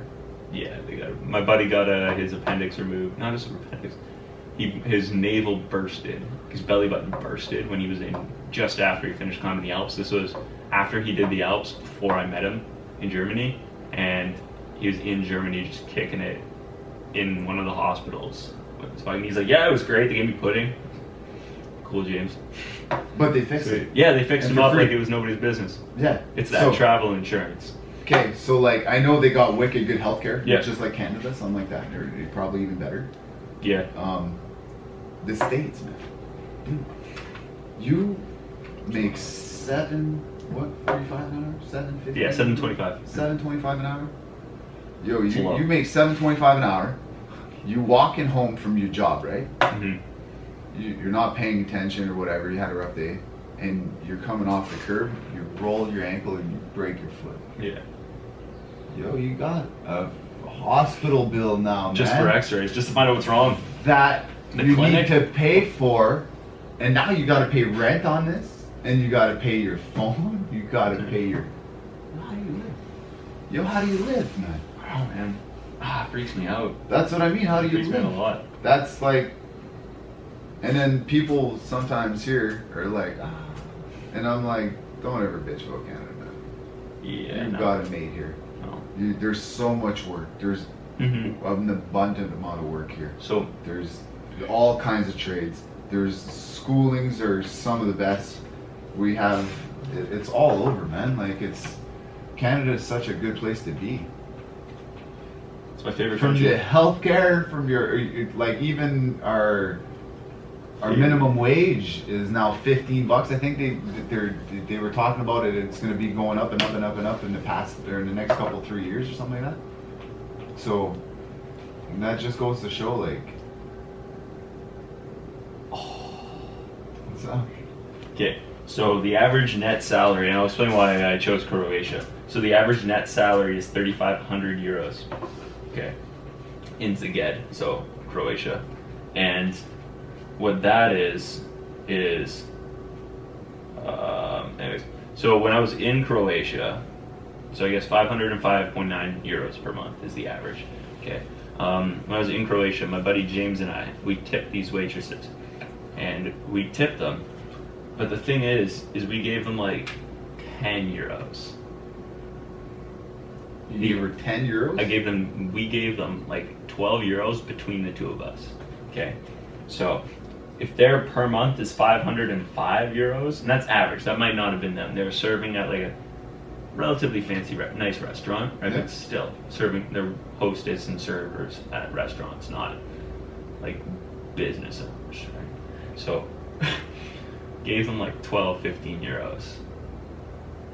You think that makes a bit of a dent in their 500 a month one? Yeah, a little bit. It increases that. And one of the things, so one of them got my we talked for like a while, right, with them, and they got, this is how mad she was, okay? We gave them our Instagrams, right? 2 hours later, I got a DM from one of them that was, why the fuck did you tip us that much? And why were they mad? Because that's like, like they would expect €1 as a tip.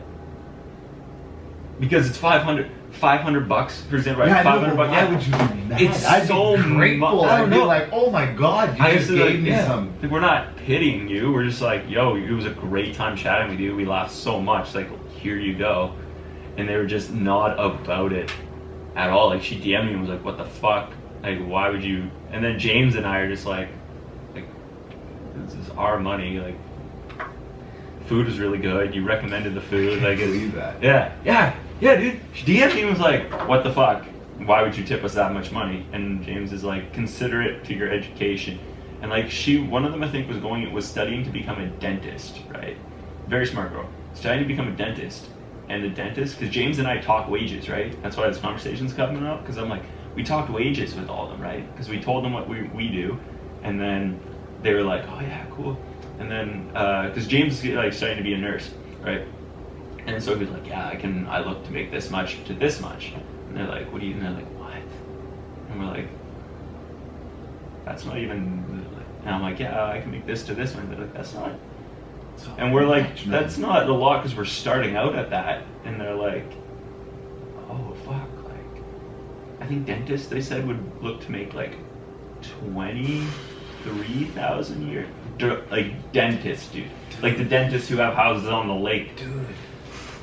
Yeah, they go over there, they're making 23 grand a year. Dude, they come here and they're making like millions of dollars because they have their own business, they have their own thing, they have their own echelon. It's world different. It's crazy how like the what people make and there. So like, I had a chance to meet a foreign exchange student. Oh, cool. Where was it from?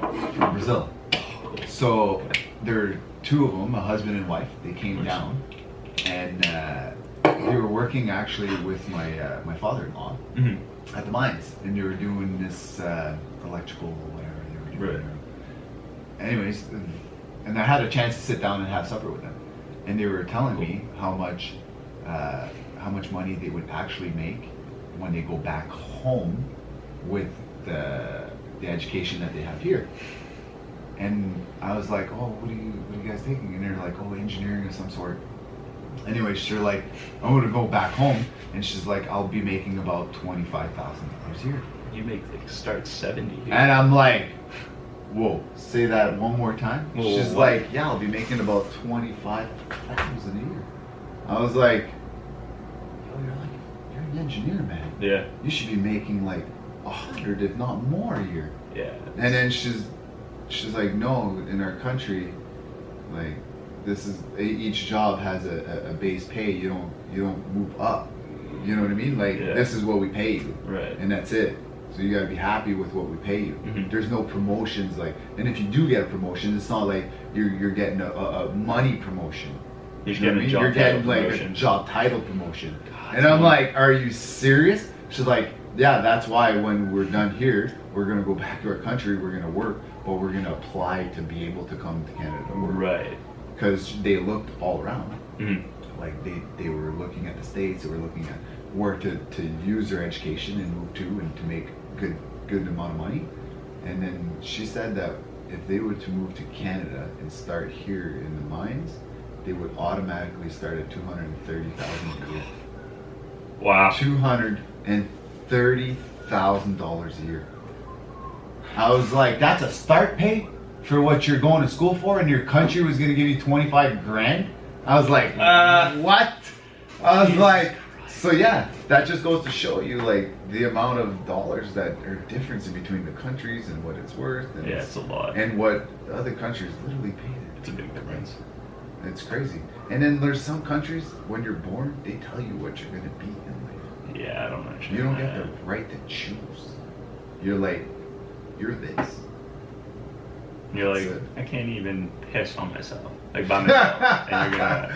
Yo, and imagine Fuck, this. man. And there's some countries, there's like, when you're born in the family, you're like, your wife is going to be born tomorrow.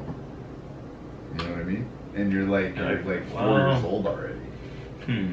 And it's arranged marriages. It's freaky. That's crazy. Not right? about that. Hey? Not about that. Imagine.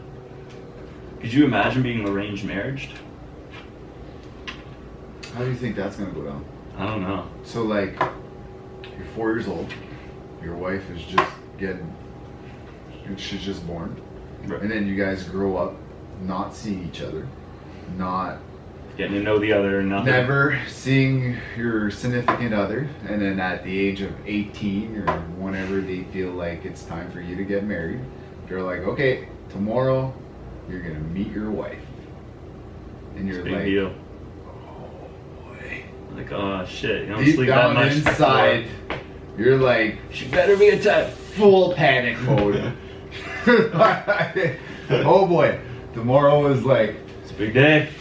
I don't bash on it. Like, okay, Yeah, man, it's I'm not different. bashing on it. I'm just saying for me, like, Oh, I wouldn't personally do it. dude, I would be panicking so hard on the inside. I don't know how they're not panicking, man. Like, Yeah. like all religions are like to each your own. Religion's religion. I don't ever get in topic with religion with some people because it gets really, really heated. So, Yeah.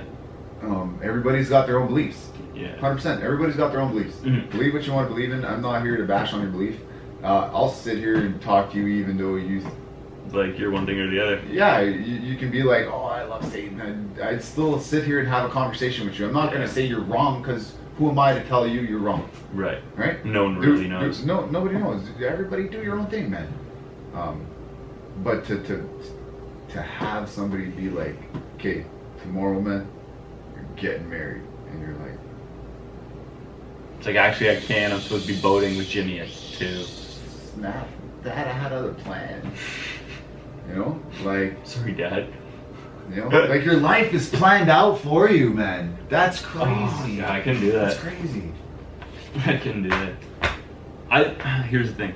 I say I couldn't do that, but what if, like, if we grew up in that culture, I think there wouldn't be much of a know it any other way. Tell me, That's even the if you thing. grow up in that culture, you can't shouldn't tell be, me but- there's a point of view that's not panicking on the inside before you step up on that. You know, I don't know how they get married. I don't know if they do it traditionally, Mhm. like how you see it in movies and how everybody else does it. They go to a church or Sure. whatever and they get married, or they go to a place and it's like both families get together and it's Right. it's a celebration of however. Yeah, true. But like Sure. when you're, say you're a man at 18 and you're standing there, Right. and then he's like, this guy comes in and he's like, you're gonna marry my daughter, and she's standing there and you're staring at her and she's staring at you and you're like, oh snap, What's your favorite color? you know? Like, I'm just saying No. though, like, I don't. you don't know this person, right? And I'm not sure. this person can not be for you. Yeah, because there are people that aren't. This person can Yeah. seriously not be for you, but you're forced by religion to be with this person for the rest of your Right. life. I almost wouldn't want to be with that person just because I'm forced. Yo, some marriages, man, last forever, and the people end up by Yeah. falling in love with each other, and they truly love each other, and they have kids, and they have all kinds of stuff. Kudos to them. Straight up props to you guys, man. You guys are awesome. But for the rest of the people, yo, I would love to be the camera guy. This is their first night together. Just commentate on it. You know, like you're conversating each on other everything, apart. and then they're like, "Oh, homeboy's really not feeling this right now. Look at the eyes that he's giving her." Like, dude, like, and then like, you can get a wife that like wants nothing of you, like you're sleeping in Yeah. your room for like 30 years, separate beds. Yeah. You know, we procrastinated once, and you only have like we have this one kid because we slept together Yeah, once, one time. and then after we're sleeping in separate rooms because we can't even talk to each other. Like imagine that life, bro. No. Your life a nightmare for Yeah. the rest of your life. Because you can't get out of it because of all the... Through religion. I'm sure the religion wouldn't allow it. I don't know about marital... And it's frowned upon. Yeah. And there's never an arranged marriage Mhm. that is like, okay, put it this way. You're grown up, you know you're gay. Right. You know you're gay. You know? Like, girls are not attractive to you. You're into guys. Yeah. So, Like, you know pretty quick. yo, man, you get an arranged marriage and you're like, you're like- next, it's some girl that you're like, oh, man.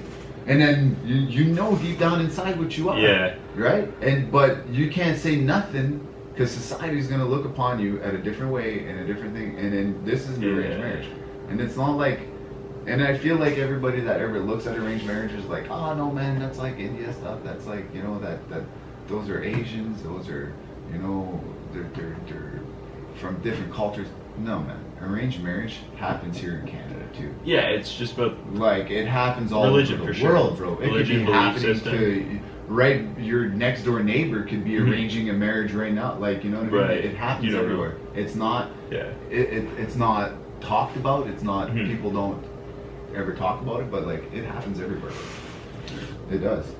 Yeah, it's pretty freaky. I have a buddy who, on that, I have one story about same-sex marriages, like that kind of thing, and then I have my buddy's opinion that I want to tell you about because I think that's hilarious. So one time, my buddy James and I, we road tripped Europe, right? And so I'm in a relationship, right, the whole way. James isn't. So there was that, and I told you that story after training, right, about how he was like in Croatia. And this was actually like right after, like that story took place right after he, right after we tipped the two waitresses 12 euros, and they got super pissed.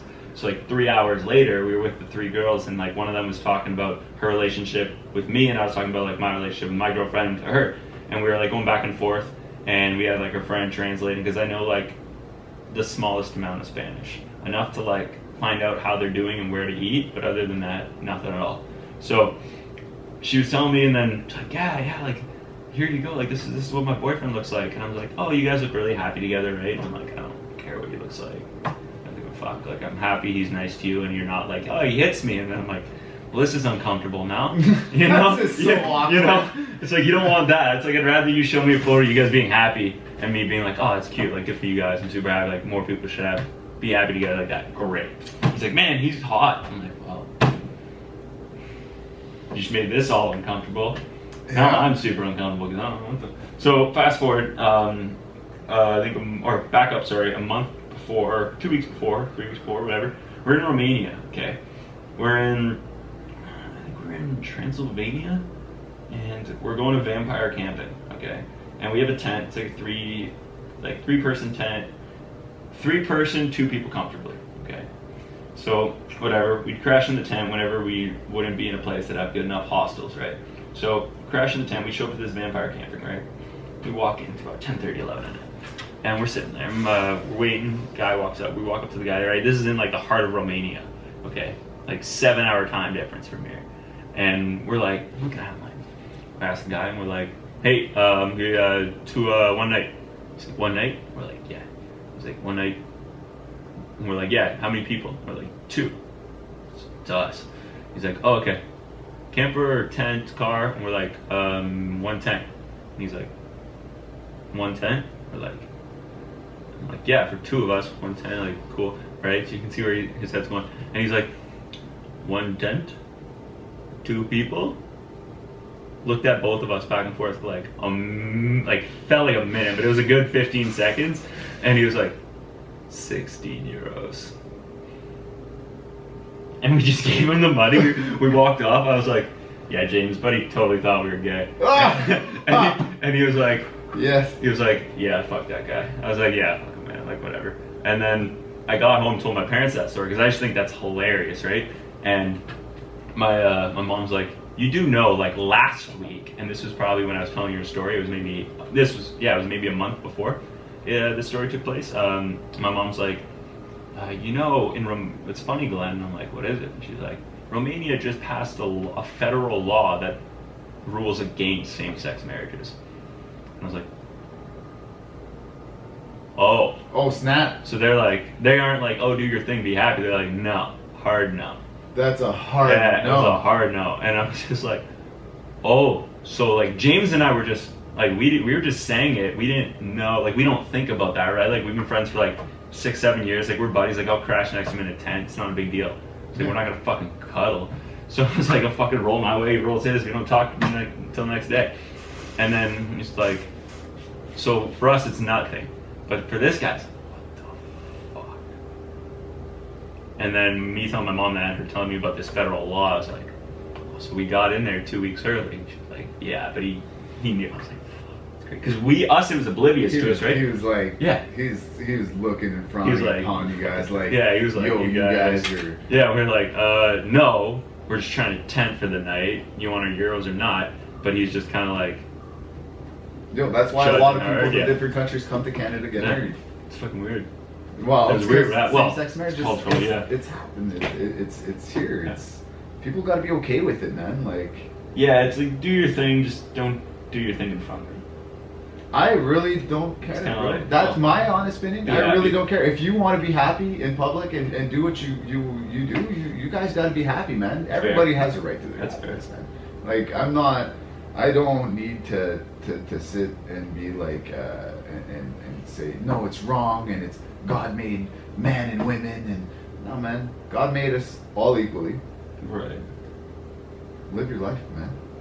Live your life. Do you like? Yeah. If this what makes you happy, then do that, man. Don't let what society thinks of you. And this is sometimes another thing tough, too. but like parenting went way out of left field there, man, from where I grew up. Now society, and this I have a real big problem with this. Okay, let us know. Preach. Society. Preach. On parents are so rough on parents. Yeah. People out there that have these little cameras on their phone. And then when a parent is trying to discipline their kid or they're trying to do something to try, I'm not saying beat your kid up, but I'm talking about like you're disciplining your kid. Yeah, I was raised with slaps and you know what I mean? I was like, hit quite a bit growing up. Yeah, man, because I did some bad shit. Yeah. And like, never stole someone's Game Boy again. Yeah, you know, when you're doing bad shit, you're going to get slapped, man. Like, straight up. Like, there's nothing wrong with getting an ass slap, bud. Like, straight up, you did something wrong, you're getting an ass slap. That's it. You're a kid, you deserve to get an ass slap. Yeah. So, these day and age, you're, say, in Walmart, and the kid is hanging off mom, and mom has another one in the thing, and she's going bonkers, you know, she's overwhelmed, there's people like crazy, the kid's pulling on everything off the shelf, and you know, she puts him on the ground for 2 seconds, and she says, don't move, and I just gotta help your little sister, and he's old enough to understand what don't move is. Right. Don't move means don't move, stay by mom's side. Yeah, chill. And this little shit just takes off. And then now he's breaking shit. Right. So now mom feels embarrassed, blah, blah, blah. She starts yelling. She wants to yell and give him a butt slap. Yeah. And put him back into the thing, right? Yeah? Well, the first time mom gets red, this comes out. And people are like this. And now they're filming mom. Yeah. Trying to discipline her kid.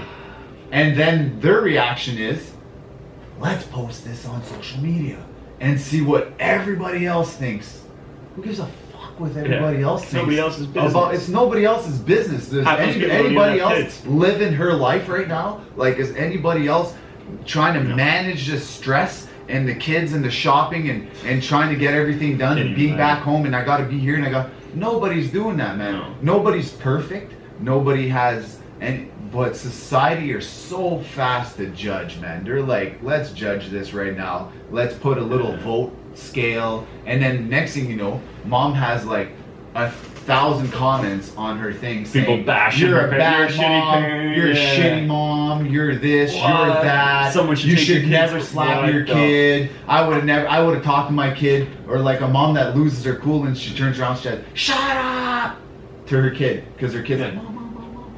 and someone's Yo, it's like that kid's annoying no matter who that you mom are. needs to blow off steam, because if she doesn't, she's gonna take those kids and stick them in the friggin' oven when she gets home. You know what I mean? Like, that mom needs to blow steam, man. Absolutely. Like, for real, she's a human being. Let her do her thing, and don't be so quick on judging a parent on how they're disciplining your kid. Right. It's not your business. Do you? Do I tell you every day that you should be doing a certain thing a certain way? No. Right. Then we shouldn't be judging that parent a certain way. I'm not saying grab your kid and beat him up, but yo, if that kid is out of control and he needs a butt slap to straighten him up, man, give that kid a butt slap and do what you got to do. Right. That's what I'm saying. I'm not saying abuse your kid. I'm just saying there's difference in between abusing and disciplining your kid. That's true. Like punching your kid in the face because he asked for That something. is straight up That's abuse. stupid. But like, you know, your kid Like, skips school, you come in, you grab him by the throat, and you jam him on the wall, and you start face slapping him. That's abuse. Yeah, that's excessive. You know what I for mean? Sure. That is abuse. think that's But like, way if past your what it kid's should be. about to touch a hot ass fire with his hands on the grill, and he's like 5 years old, not Not listening understanding to you heat, at all, and you yeah. grab his hand and you pick him right up and you give him a butt slap, and you're like, no, that's hot, man. You're gonna seriously hurt yourself, Yeah. and you send him off. You're just trying to be mama bear to try to protect your cub. Right. That's not abuse. That's not abuse. That's like, hey, but you do this, that it's right gonna there, hurt. that simple gesture of what she did to discipline her kid is what's posted on social media. That is what's Yeah. the conversation that a Too parent excessive. has with their kids by being like, don't do that, don't do. That is what's posted, and they're always looked upon like you're a bad parent. They're always judged by neighbors, by family members, by society. Today turned so sour, man, compared to what it was back in the day. I seen hockey moms and hockey dads trip right out on their kid when they didn't score a goal on the ice or they didn't do something. You know what I mean? That was crazy back in the day, and you don't see none of that. No. It was no parent back in the day would ever comment on none of that. Today though, today's parents and it's insane. Everybody is in everybody's business. Everybody's like, be in somebody's business when you see something wrong, like in life, but don't be in somebody's business because he's disciplining. Like I've watched many parents try to discipline. Yeah. It doesn't count. Yeah, I'll wait till it's ready. I watched many parents discipline their kids, and I've watched parents go out of control. Mm-hmm. So the out of control parents, I've always said something about it. Yeah, They're let trying to people teach discipline their them. kid a life lesson here. Right. Stay out of it. Discipline your kid. Do what you got to do with yours. Yeah, but, like, mind your own business. It's worse because Mind your own business to a certain extent. I'm not Fair. saying Fair. if you see an abuse, walk away from it. That's not what I'm saying. No. Like, if you see abuse, it's abuse, man. You know what I mean? Yeah, but you like, should know the difference. yeah, but like when people are like, nobody should ever get slapped. No, Fucking everyone's too quick- right, they're too somebody quick to should judge get about it. slapped. Yo, if this kid is a bully at school, right? And he's been bullying this kid time and time and again, and you guys had 15 conversations with him, and you sat him down, and you had even a cops present, and you made law enforcement a thing of scare tactic for the kid. Okay, now you've used all these tactics that don't work. Mm-hmm. Yeah. Oh, Yeah. that worked. It's like, well, Oh, that worked. That certainly worked though. But that's shunning. That's like, no, Yeah. you can't. People are too doing quick that. to judge They're with too it, quick though. to judge, Yeah. man. Like you tried everything. Sometimes all a kid needs is a rough slap on the butt and Right. go home, man. You're on your way home. and you with said that. it though, with the difference between abuse and discipline, I find that if the kids are being Like I never had bullied- to smack my kid. Never in a million years. I've never had to. My kid grew yeah, up. which is golden. It like his mom was like his mom's the best mom I've ever Right. seen, man. Like she was always on him. She was, you know what I mean? Like he's well raised, polite mannered. True. He has respect for his elders. He has, you know, without any smacking. I'm not saying every kid needs a smack, but I'm saying there's Don't some shine on that kids- being a method of There's discipline. some kids, man, Right. that are just like, and not all kids need friggin' what'd you call that there? Phones. No, so phones is one of the worst things, but like a lot of people are like, they're so fast on saying, oh, my kid's ADD or oh, my kid's this. Drives me- oh, we need medication. No, man, your kid's just overacting, man. It's a child. Yeah, They're he's a fucking kid. child. You know, I'm like when a that kid's now. running wild and he's going, wah. Yeah. Okay, those are kids, man. Yeah. That's what a kid does. They're so fast on saying, "Oh no, my kid's ADD. Let's give him." Let's fucking dose them up. Yeah, let's and let give them them not. some And then pills. they don't Let's eat get 'em- while they're at school the whole time. So then they wonder, well, your kid's doing shitty in school. Well, he's on the medication. It's like, yeah, but while they're on the medication, this They're is zombies. me speaking from firsthand. So you don't eat when you're on the medication. When you don't eat, you don't have energy. When you don't have energy, you don't focus, right? You don't properly feed your brain. Yeah. You don't everything, right? So like the kid is just a walking zombie after that. The car might be fixed, but if there's no gas in it, the car's not moving. Exactly. Right? But you said it though, with the bullying, I think kids who bully other kids are on the wrong side of the difference between discipline and abuse. Where they get abused, so they think it's okay to do that to other people. 100%. Whereas if they're disciplined, they know that it's not okay to do it. 100%. And I don't have. So like child I noticed that too when I was It's the younger. understanding. Like bullying has to do with something that's wrong in their lives.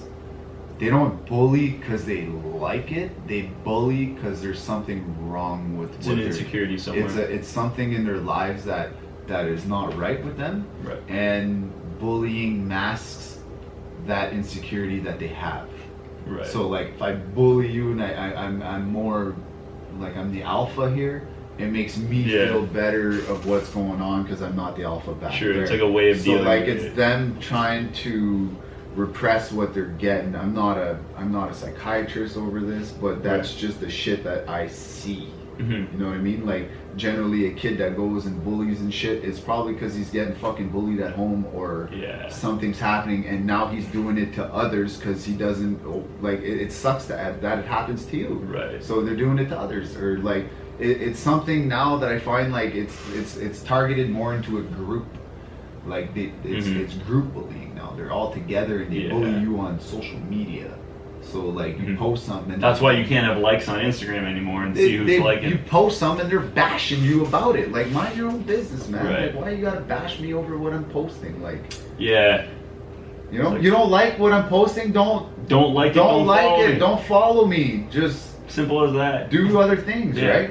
So shit like that, man. Oh, like That bothers me. from being at the club, man, and seeing all range of different types of people and where they're at, I started really noticing like difference in between people. There's some people that are so shy that don't talk, that stick to themselves, and then there's other people that are just out there, right? So being at the club, I started noticing, even with the kids program, I started noticing like the difference between the kids and how they're all getting along and how there's different culture, Right. but they can all sit together when they're focused on the one thing. Mm-hmm. They're doing jiu-jitsu. Interesting. So they're all sitting together. They're different cultures. Mhm. But if you would put them in a classroom inside a different environment, now they're going against each other. But when they're all focused for the same goal, Mm-hmm. they can work as a team and they can all sit together and train and actually stand side by side. Right. And that's what I find. It's crazy about jiu-jitsu. Jiu-jitsu brings people Interesting. together. Yeah. It doesn't matter what culture Familia. you are, who you are, what you're all about. You're gonna train with that person. You're gonna physically have a connection with them. Mm-hmm. And then at the end of the day, when you're walking off the mat, you don't care if he's brown, black, Asian, white, Right. whatever your culture is. Whatever. You don't care what culture he is. Yeah, true. You just care that he was there doing the same thing as you, loving the same thing as you. So now you guys created that bond through that. School, ain't nobody want to be at school, man, and create that bond, bro. They're all there Right. for their own damn selves. Yeah. They're there for education and I'm out, man. They're done. They're not there Yeah, for it's the something they same have goal. to do. It's not a team thing, school. School is not, That's weird. it's not like you go to school and you're like, yo, this is your buddy and you're helping learning buddy and that. No, man, that kid's trying to bash that kid because that kid knows more than you. Mm-hmm. Yo, and Jits is the reverse. That guy knows more than you. You're sitting down listening to Yeah, him. that's exactly it. I'm Do you like, know what I mean? anyone who knows anything more, I'm like, hey, Yo, you're like handing your knowledge. Yeah, In that's it, school, literally you're it. like, Can I the pick your kids brain are like for trying to today? make fun of the teacher. They're making fun of themselves. They're Yeah. making fun of the smart kid in class. They're not, you know what I'm It's like saying? I love the smart people. So in like class. I I'm like, see that and tell I'm me like, everything you know. and I'm like, man, if all schools had one jiu-jitsu program, That's what I'm thinking too. yo, do you know how much Some school would be fight. much easier for some of the kids? They wouldn't hate school so much. They get to relieve more stress, more energy, more anxiety. 100%. How do we do that? Oh yeah, more people need to become instructors. More people need to do the process, take the journey of jiu-jitsu, fall in love with it. I like now though, because it's getting more out there, and a lot of people are knowing it, and it's coming to more smaller cities and stuff. 100%. It's something that I think It's tricky to implement, but if they would apply something like that in school. some form of like something that teaches Like, because discipline. jiu-jitsu don't care what religion you are, man. Yeah, it I doesn't don't matter. care if you're praying to Buddha or if you're praising whoever. I don't care. What I care about is the connection that we have right now. What we're doing right now. Our goal is to learn these techniques. Is to learn Right. this art. So we're teaching and we're helping each other to learn this art. Mhm. So it's not just like me and you. It's the whole family's doing the same thing. The whole class. Right. Everybody's involved. There's no clique. You know, everybody's in the same clique. Yeah. School is not like that. That's why it's so hard for kids to go to school. Yeah, it's difficult. They hate it. Yeah. Like school, like I would hate to go to school today more than. Oh, it'd be way bad. Because now, like, Worse. if you're not wearing the right thing, if you're not, You're not saying the wearing same thing, $900 if you're not sweaters. hanging with who, and you're not dressing in OVO You know, this clothes, many and you're not- followers. It's like Yo, it's crazy, man. Society looks It's fucked crazy. up. Yeah. It's everyone wants to. Kanye West said it. I can't believe I'm quoting Kanye, but it is what it is. He said he's like everyone nowadays wants to look famous or look like they work hard instead of actually work hard. Or like want to look one way instead of actually trying to become that way. Or like they want to create a lifestyle that they don't have, and that's the problem with social media. Instead of just having a message where I talked to a guy, buddy of mine, who he ran the trip when I went to South America. He was one of the leaders there, and I was like, hey man, like what's your take on social media? And he's like, I'll sit down and talk to you later. Okay.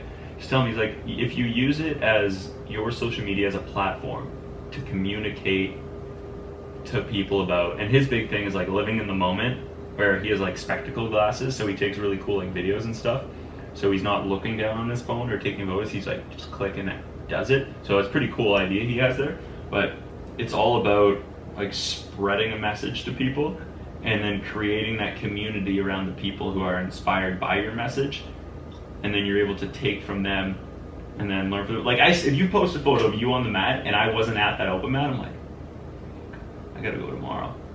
Serious, swear to God, every time I'm like, crap, I gotta go tomorrow. I had to be, Cory's putting in work, I gotta go tomorrow. Gotta double down, you know? It's like, shit, I shouldn't have taken today. You know, it's that. I feel like that's the thing how it is. that too. I'm Like, all right. people, I'm like, I gotta people go don't now. know you're actually putting in the work unless it's posted. Yeah. You know, they're Yeah. like, oh, you weren't there, you weren't doing this, or you weren't doing that, I didn't see Yeah. none of your posts. And it's like, and then sometimes I catch myself doing shit like that. Right. And I'm like, was I really there?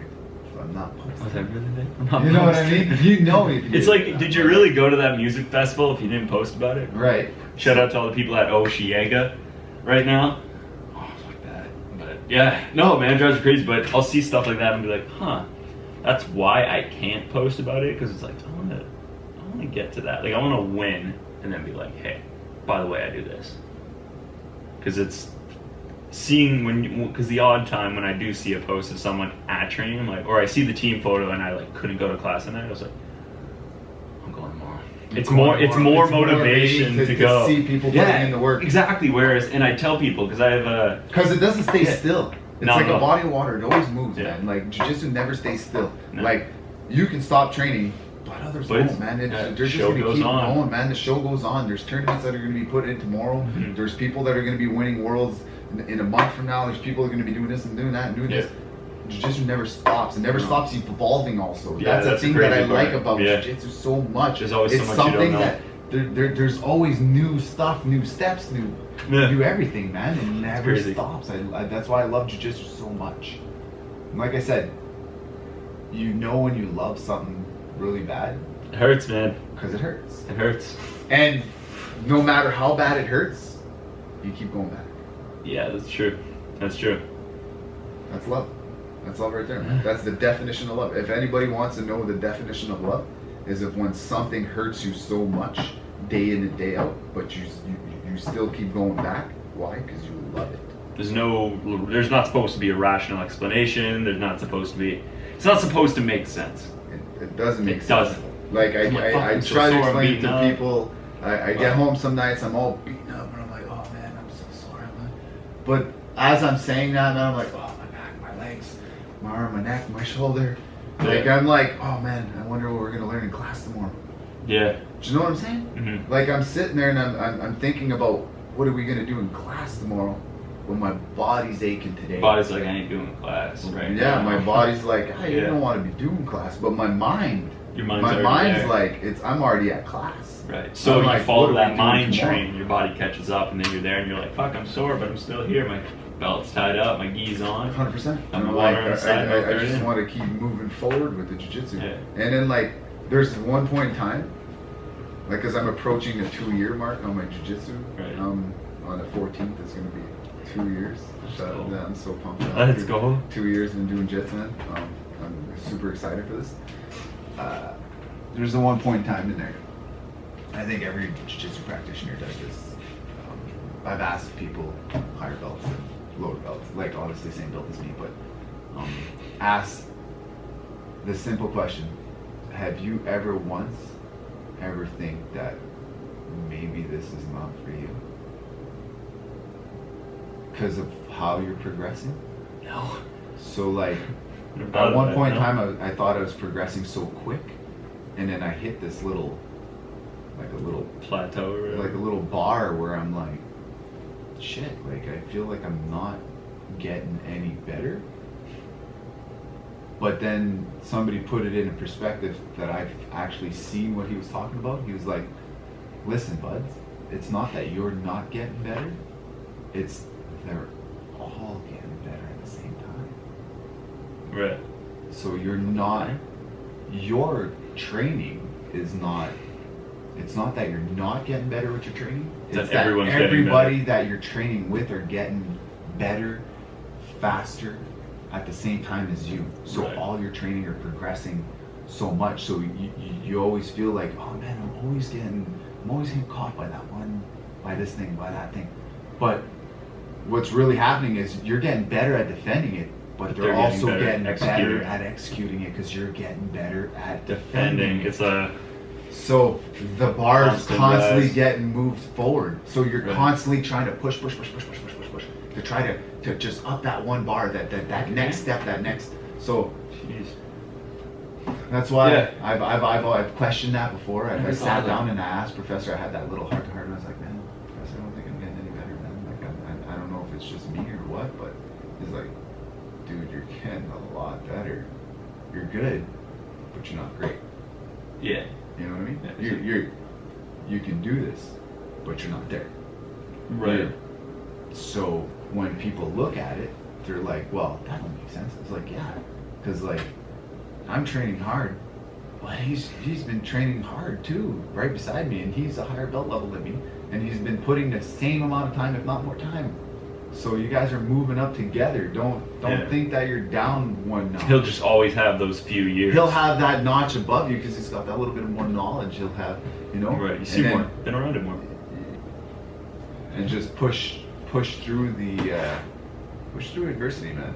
Push through adversity. You push through adversity, and you'll actually see at the end how rewarding it really is. Love of jits, baby. Love the jits, baby. Love of jits. Love the jits. All right. Wait, so, who do you believe has had the biggest influence on you? In overall? life or at jits? Well, at jits, I can imagine who it would be. At jits to push me the way that I'm going now. Yeah. 100%. It's their Yeah, alpha, man. it's That's their Professor Professor Monkey. Monkey, man. Like, are wasn't you even serious? doubting my mind. This That's man- what, like, yeah, life for sure. This man is amazing, dude. This guy can do some crazy shit. Like, he's Every time he speaks, I'm like, whoa. the shape that he's in, the knowledge that he has, the knowledge that he can pass down to you, not Yeah. strictly just jiu-jitsu, but life knowledge, like life stuff that he can teach you in life it's crazy. He's a cool person, man. Yeah. I'm truly Yeah, I like him a lot. I'm blessed to have him and Mitch in my life. to hand me down some of their life knowledge, some stuff, fighting knowledge, everything that comes with them. They're intelligent, man. The times I have talked to them, they're so smart. They're so knowledgeable. I wouldn't even say smart. They're so knowledgeable. You can feel the experience when they talk. Yeah. And Monkey's instructionals and Mitch's when he teaches and when they teach a class or when they run something or when they're correcting your thing, blessed. It's insane. Monkey's genetically blessed. Yeah. Yo. Yeah. Some people don't understand it's that 0.2% body fat. What that means, but if they would see Professor Monkey, right? They just watch him for an hour of what he does on the mats and stuff. They'll be like, okay, he's genetically blessed. Oh, I get it. I'm like, yeah, like the man. I think he's like what, 44 or something? Yeah, he's 44. Just had his birthday, I think. Man, the man moves like he's like 20 years old. Yeah, he moves. It's insane. It doesn't look. He looks like he has the Benjamin Buttons. As he's going the opposite way. Like I'm like the guy looks younger by the minute. I was like, how do you do that? How do you stay in such? You know, like I'm 35, and like some days I feel like I'm like 70 years old. You know, like, and then I see him, and then that drives me to be even better because I'm like, yo, he's older than me, and he doesn't look like he's ever so. Or he just walks with no beat missing buds, like it's nothing. So I see that, and then you got a guy like Mitch. You know, the amount of surgeries he had, and then overcome that, and then you want to talk about adversity. Yeah. Buddy, you want to talk about adversity? This guy has it, man. Like, if actually, put it this way, if the whole entire population of Canada would have 1% of the motivation that Mitch puts in every single day and Monkey puts in, there would be no these people. There would be no nothing like that. Everybody would be motivated to get up and do more. Because they don't have that line. You know when you have that line and where you're like, okay, I had enough? They don't have that enough line. That enough line doesn't exist for them. They just keep propelling forward. There's no I can't do that. I can't do. There's I no just came limit. back from an ACL reconstruction surgery. Not me, but Mitch, he came back from an ACL reconstruction surgery, put in that training to get back to where he wanted to be. Right. Yo, there's not one. Do you know how many people are like, never in a million years he's gonna do that? Oh, he'll never be able to do that, or he'll never be. Oh, he'll. Because they couldn't imagine doing it themselves. He's been out of that for too long. He's been. I'm like, yo, you don't know this homeboy, man. This guy's a goat, dude. This guy doesn't understand the meaning of no. Like like you can't do that. That just fueled him to get further. Right. You know what I'm saying? Yeah. Like those. And when you do overcome that hurdle, you're like, oh fuck, what's stopping me now? 100%. And then you just. And then never mind just that. At Inspired also, you're there, and I see a 95-year-old man. Yeah. That comes and trains at Inspired. Buddy, he's 95 years old, and I'm seeing him do what he does in the gym, and I'm like, yo, this guy's 95 years old. He has moving. Yo, what still makes this guy drive himself out of bed every day to get in here to lift weights? Why are you still lifting weights? Why are you still? It's like you're good. You're good. You're 95 like you're years 95, old. Bro. You've but done no, it. Bro. The guy's in there doing that. So awesome. I see that, and I'm like, yo, this 95-year-old dude can get out of bed, drive his ass here, get up underneath this bench, push up the bar. Doesn't complain a word about it. No, man. At the end of the day, he's grateful that he can still come to the gym. That's what he tells me. I'm grateful. I'm blessed that I can still come and put in the workout, put in the hard work. I'm blessed to work hard. Yeah. That's what he says to me. I'm blessed to work hard. You're like. And then I see other people like, this is a touchy subject, man, but laziness, buddy, does not exist in my bones. Yeah, it's a sensitive subject. You know? Like, people are like, I'm not lazy. I'm like, yeah, but what'd you do? What did you do today? What'd you do? You know what I mean? Like, then they're like, oh, I can't do that. It's impossible. It's impossible. It's like, well, now I see what your problem is. Do you know what realistically everybody's goal should be? The impossible should be your goal. Yeah. Straight up. You wake up in the morning, the impossible should be your goal. If you can't if you don't got something to reach and to drive yourself forward, man, then why are you even getting up? You know, like if you say you can't do it, then why are you even getting up? And this is not just being like preaching about it or whatever. No, absolutely preach it's about it. just Everyone like should fucking preach about it. Every day, Preach about it more. I wake up, I do my thing, I work long hours, I put in my time at the gym, I train, I go to jits, I do, and then at the end of the day I hear people say, I got no time for that. But yo, if you grab your phone and I check on how many hours you have on IG, or how many hours you spent on Facebook today, or how many, because they all track that shit. Yep. Your phone tracks that shit. How many hours did you have on your social media today? So you look at it and you're trying to tell me you didn't have time for that? Yeah. But you have time to scroll through social media. 2.5 hours, watch a bunch of shit that doesn't really matter. You're 200 pounds overweight. Your cholesterol's off the chain. You have a heart problem. You have asthma problem. You have diabetes problem. This is all due for your overweight and not me trying to bash on you, but laziness. Now, people are like, well, I don't got no time for that because I work. Yo, I work 12 to 13-hour days construction. God damn it, and I still too. make time to go to the gym. And I'm a dad and I make time for my son. And I still manage to go to his events and see him and spend time with him and spend time with my loved one. Yeah, you guys and are then blessed. my girlfriend. And then I still make time for jiu-jitsu and so at the end of the day, you have 24 hours in a day. It's priorities. When you tell me, oh no, I got no time for that, or I'm tired, or I'm like, it's like I'm tired too. You don't think I'm tired too? But a goal, you can't say I'm tired to use that as an excuse to not reach your goal, man. Right. You can't use that. The tiredness is not, excuse. put it this way, your mom gave birth to you. In the middle of birth, did you ever hear her say, I'm tired, I don't want to do this, I don't want to give up? No, man, your mom pushed through it. She pushed through adversity to have you. Your mom did this.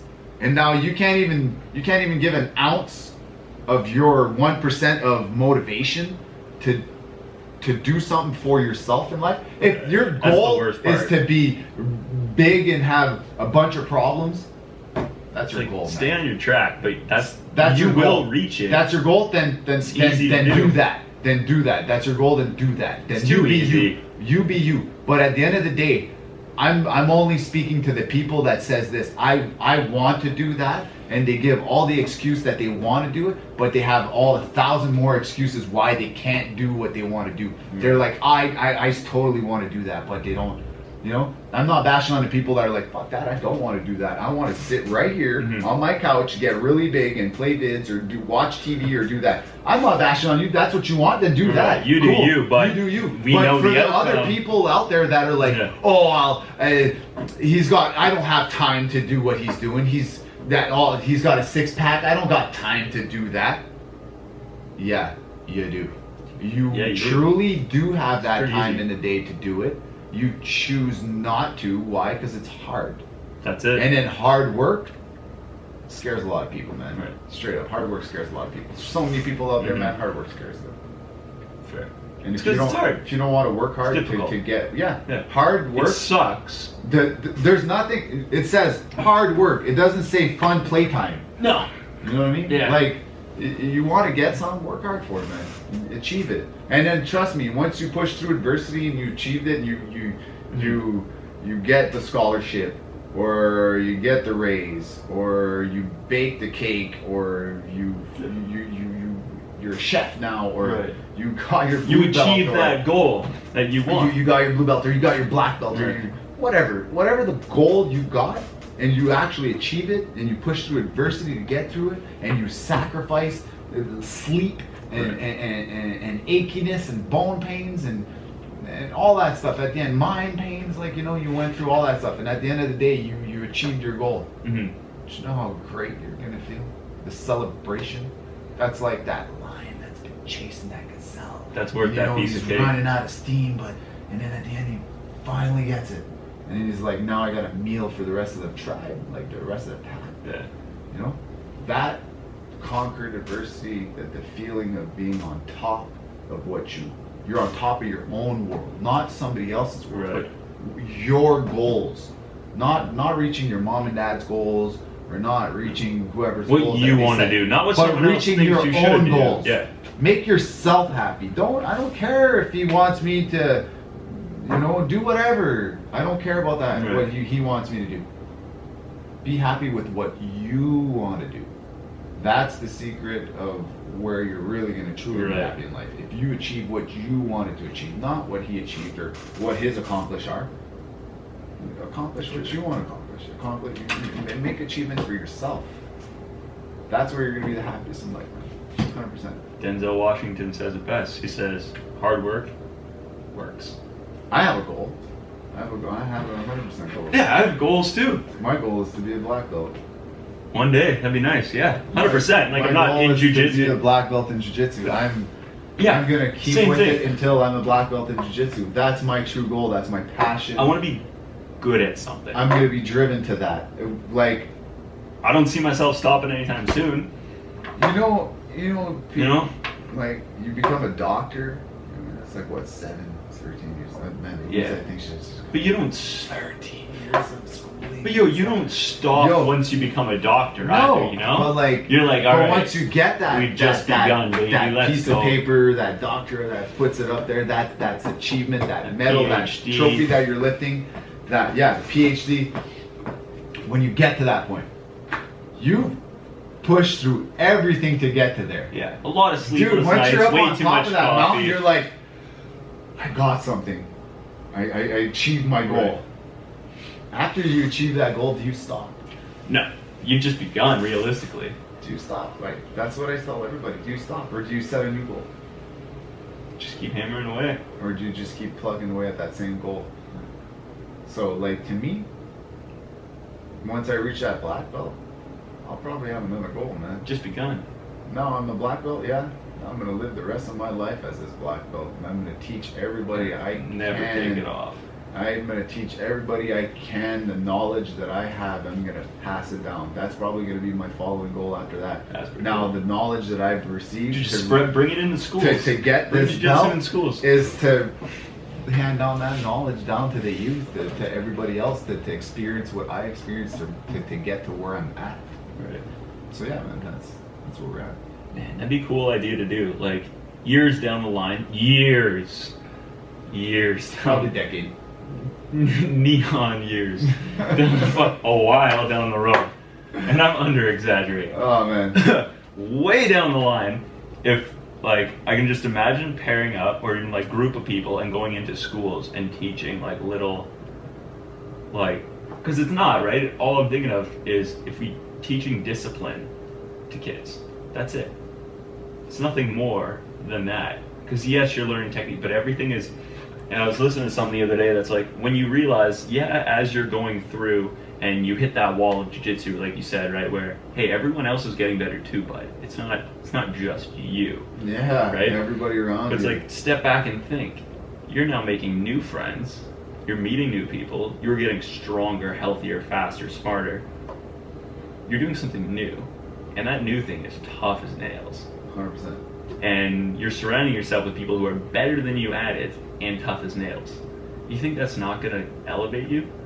100%. So That's all right. that is like the step back and reflecting. Like, holy shit! It's like everybody at the club, how fast everybody's jiu-jitsu game is growing. Getting and we're training better. harder and better. Well, it's because and like faster you together. want to go down to Toronto one week, or you go and you see what's there. You compete, and then it's like, well, he's competing, I'm competing. Well, we're all the same weight. And if you're competing, and I'm not, I want to give you some good rounds. So I have to be stepping up for you. Yeah. And while I'm in that mode of getting better for you, like we're all getting better. And then it just feels good. And then there's people who are still that much better, getting better. And it's like, oh shit. Like, And everybody's always Yeah, dancing. it's unreal. It's the best. Yeah. It's the longest marathon. I love it. There's so many mountains to climb. Something I'm truly passionate about. I'll probably hold it for the rest of my life. I don't see myself stopping anytime soon. I'm grateful that I've been introduced to it. If I had anything to say that I wish I could have got into it a little earlier. Yeah, I feel that. Like if I was like 4 years old. If I just learned how to be potty trained and I was like, But I never look at it like I'm just blessed that I got. that you got there. I right? got the chance to Right. actually do it and doing it right True. now. How did you go? Because you mentioned you're blessed that you finally got introduced to jiu-jitsu. How did you go from not knowing about the sport, the martial art, to practically training every day, to co-running the gym? What was that whole process like? What were those stages like? Get me through it. I was So intrigued.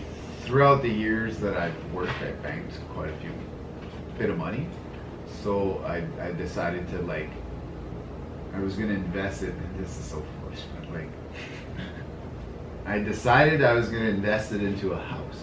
Okay. Right? I was gonna buy a house. We're gonna do this. We're gonna do that. So the money I had put away, when I would have some actual down payment on the house. Nice. So I said, I'm gonna invest my money into this gym, which was Mitch. Right. So Mitch had a wicked idea for Inspired, and I started training with him. I was training with him for a couple months before this idea was even sprung to me. True. So our friendship started to get tighter, and we started to hang out quite a bit. And then I was telling him where I was at in life and stuff, and then he's like, "Hey man, I got an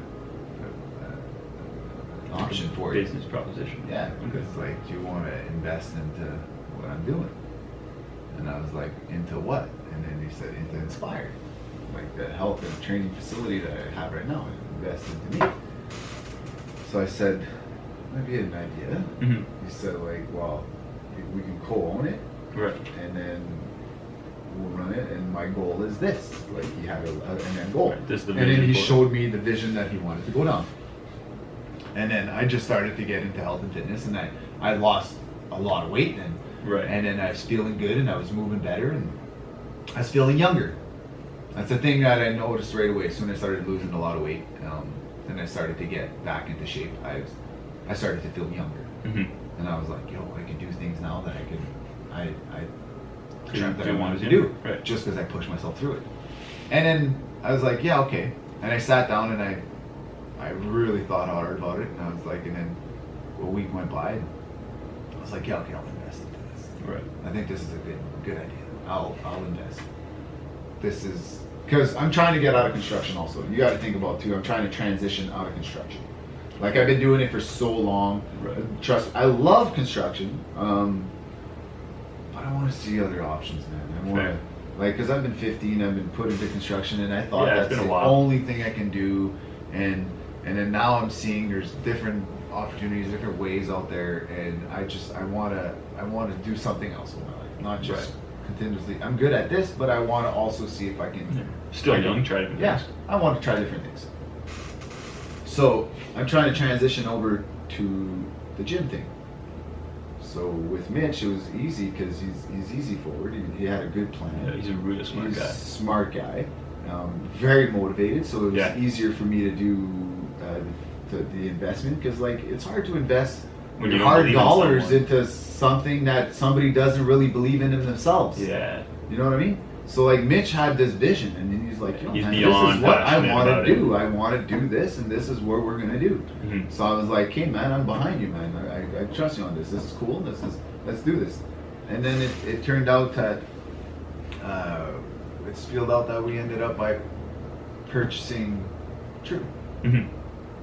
and he had another vision for True, how he wanted to merge both together and make a facility for athletes. And it was like, not just training one-on-one, like put it together and combine the training Right. and make the guys on the mats stronger, better, faster with Inspired, and using Inspired to elevate the other athletes. Because we don't just have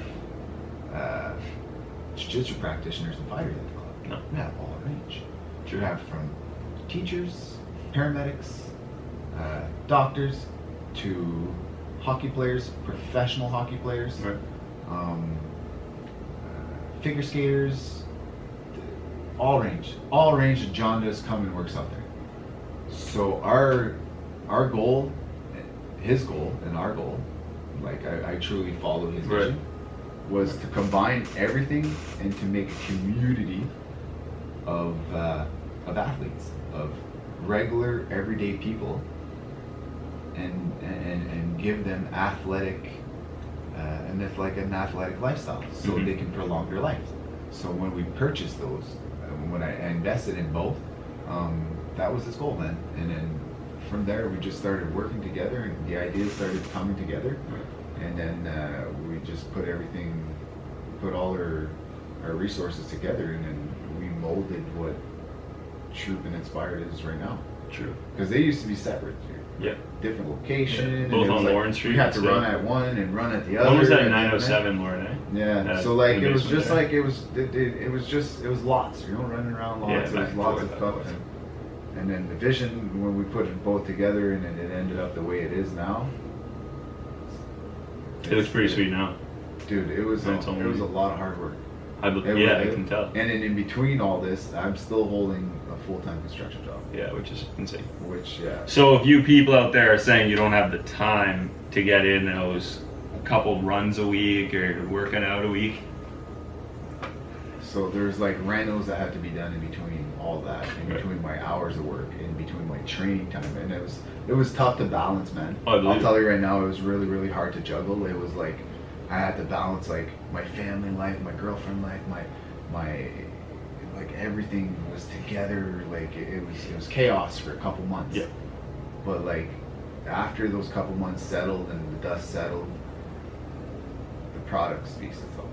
You walk in there, you feel the environment, you see the people, how good it is to go and train at a place where you're safe. Number one, number two, right? That's everything is good, and so very like clean environment too. Like it's not ghetto either. It's very clean. It's like it's high level. Yeah, it's getting there. Yeah, sweet. 100%. It's really cool. And then that's how I got. It was just easy to invest into Mitch. His dream was his vision was very clear on what he wanted to do. So for my investment with him was very easy. So like I looked at it and I was like, this makes a lot of sense. Right. Like it's not like the gym wasn't making money to start. The gym was it was all him, man. Like everything he did, it was all driven off his hard ass work. Right. Like that's what I said. This guy has no limit, man. There's no quit. When there's like a bar here for people, Mitch don't have that bar, man. That guy will drive through that shit and carry on. Yeah, he don't look back either. No. Like this guy, we move forward. That's it. That's how the goal was created. That's how it was driven. It was driven on pure passion, and we just drove through it. And still today, the passion is still probably even harder today than what it was at the start. We just started to get where we want to be at, and now we're just moving forward. So. Yeah, he ran me through an intro session of like the weightlifting, like the program, and then through the whole thing. That's why like I used the Normatec stuff, and I was like, man, it's pretty cool. It's the way he was like testing me and the way we were going through it, and just kind of like the process of how he was looking at what exercises I was doing. I was like, and don't get me wrong, none of this could ever happen without a team. Yeah. So like the team blocks that we have are foundation blocks for what we're doing. Right. Like. You got a guy like Troy and Pat and Tracy and Mitch and myself and Professor Mogan. Yeah. We got Professor Amber on the side too. That's pretty stacked team. Okay, that's a team. It needs a team effort to put something like this in motion. It's not driven strictly off of one guy. Right. Like I give a lot of praise to Mitch because he had the he was your way in connection is what made all this happen. Without this team and without everybody being on the same page and flowing together and making this evolve into what it is now, this would have never happened. Right. So it takes a team of people to make something great happen. It takes a lot of people and a lot of vision to think that this is what we want to do and this is what we want to achieve and this is where we're going and without the team, man, like I'm truly blessed with the amount of people that are around us. I'm straight up serious. Like the people that are around us, I love them greatly. I spend my every day with them. I see them every single day. True. I spend more hours with them than my actual family. Yeah. And I spend more hours with the people on the mats than my actual family, like my brothers and my sisters and all. Right. Like I actually spend more time with you guys than I have actually, So that just Yeah, I understand that. The goal is there, man. Like, everybody's so motivated and doing Yeah. it. It was easy for me to do the investing. Yeah, it's pretty crazy. Even when people I find when we're rolling, if like I'm not having a great day, but you guys are like, I can't have a lazy day on the mats if I'm rolling with you. Because it's going to be a long. Because the way I don't I want look that at at it is, all. if I'm lazy, everybody around me is going to try to be lazy. So Yeah, you exactly. got to So plug I up the can't. tempo, and then hopefully that your tempo matches theirs. Mm-hmm. Sometimes So- it won't, sometimes it will. Yeah, sometimes it jives and sometimes it doesn't. But like, back to the team thing, it's truly what it is. Like, Stack team. if you want something great, surround yourself with great people. And Good. That's why it's hard to stay and away. if you're not achieving great things, then I'm telling you right now, the team that you have around you and the people that you have around you are not where you need to be at. You need to have great people and a great team behind you for you to achieve great things. Right. And if it's nothing but negativity around you, get out of that circle and get yourself into a circle that surround yourself with positive things, and positive things will happen to you. If Sure. you surround yourself with straight up negativity and bullshit your whole life, you're gonna live a fucking bullshit life. Dude, it's like that. You're the product of the 5 people you hang around with most. 100%. It's like gotta pick those 5 people So like, or have that community. for me that to you're get part of. such, like, for me to drive every morning, to get motivated every morning, is because my team does that. Right. My team drives and they're motivated and I gotta stay in their lane. I gotta stay in our True. lane. I can't. So you don't even think of having that choice. You're No, not I don't like, have can't that. be I don't have just It's that luxury Tuesday, to be can't like, be yo, motivated no, today. I don't want to go and train today. I don't. Even if I don't want to train, I still have to be at the club. Right. So then you I see have to- us and you're like, fuck. Well, oh, Yeah. man, So Glenn, now these I'm at guys the are on club. the Now I mats. have to train. Glenn, Brady, they're all on the mats now. I gotta go or else. So like, Yeah. I have to be there. I have to, you know. Right. So it motivates me every day to Mhm. do more and to get better and to get faster. And I love the evolution of jiu-jitsu. Like how I've noticed that I've gotten better since a year ago when I started, roughly, right? Less than that, I think. But when I got started, I was like, fuck, I didn't even know how to open a guard, man. That was a brutal time. And now it's like, oh, we're passing, we're learning shit, we're doing Triangle City. Like, oh, it's great. And then you're like, oh, you know what? I think I am improving. It's that evolution where you feel like you're getting better, and then you're like, you know what? This is good. And you can have those hard rolls with people, and then after you look over at each other, you're just like,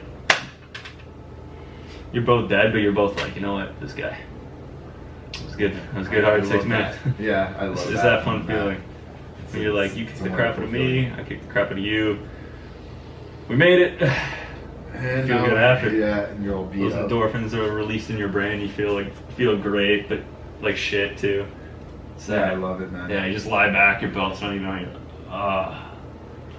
But The best worth part it. about it too is at the end of Worth the day it. when you're looking, I look at myself in the mirror, and I literally see jujitsu in me. Cause like I molded my ears the way they're molded, and crooked It's that nose, tortellini ear. little tortellini ears, these little collie ears, going on, and then crooked nose and Yeah. stuff, and then I'm looking at it, and then like I can't help but just smile. Because I can see how far I've progressed by all It's the a good feeling. battles and, Yeah. and everything I've ever done, and You don't notice you're like looking you up just see the videos, progression, man. You see tutorials. the Yeah. progression, and then you're happy. It's nice knowing that you're getting better, but it's also there's part of me that it's really nice seeing other people getting better, and then you surround yourself with people who want you to get better, but who are gonna make you fucking earn that getting better. I love how It's great. family It's the best. oriented it is. How not just on the mats, but off the mats, we're such a Yeah. family. We It's a lot can of fun. gather up together and chill together. Just kick it for a few hours and do kick our it for a thing. few hours and do our own thing. Like today, we're heading up the river Yeah. after this, so like just simple things like that, man. It draws, it creates a bond even stronger, and then that's the team play comes back line. Is Yeah. drawing that bond together Mm-hmm. makes you guys stronger.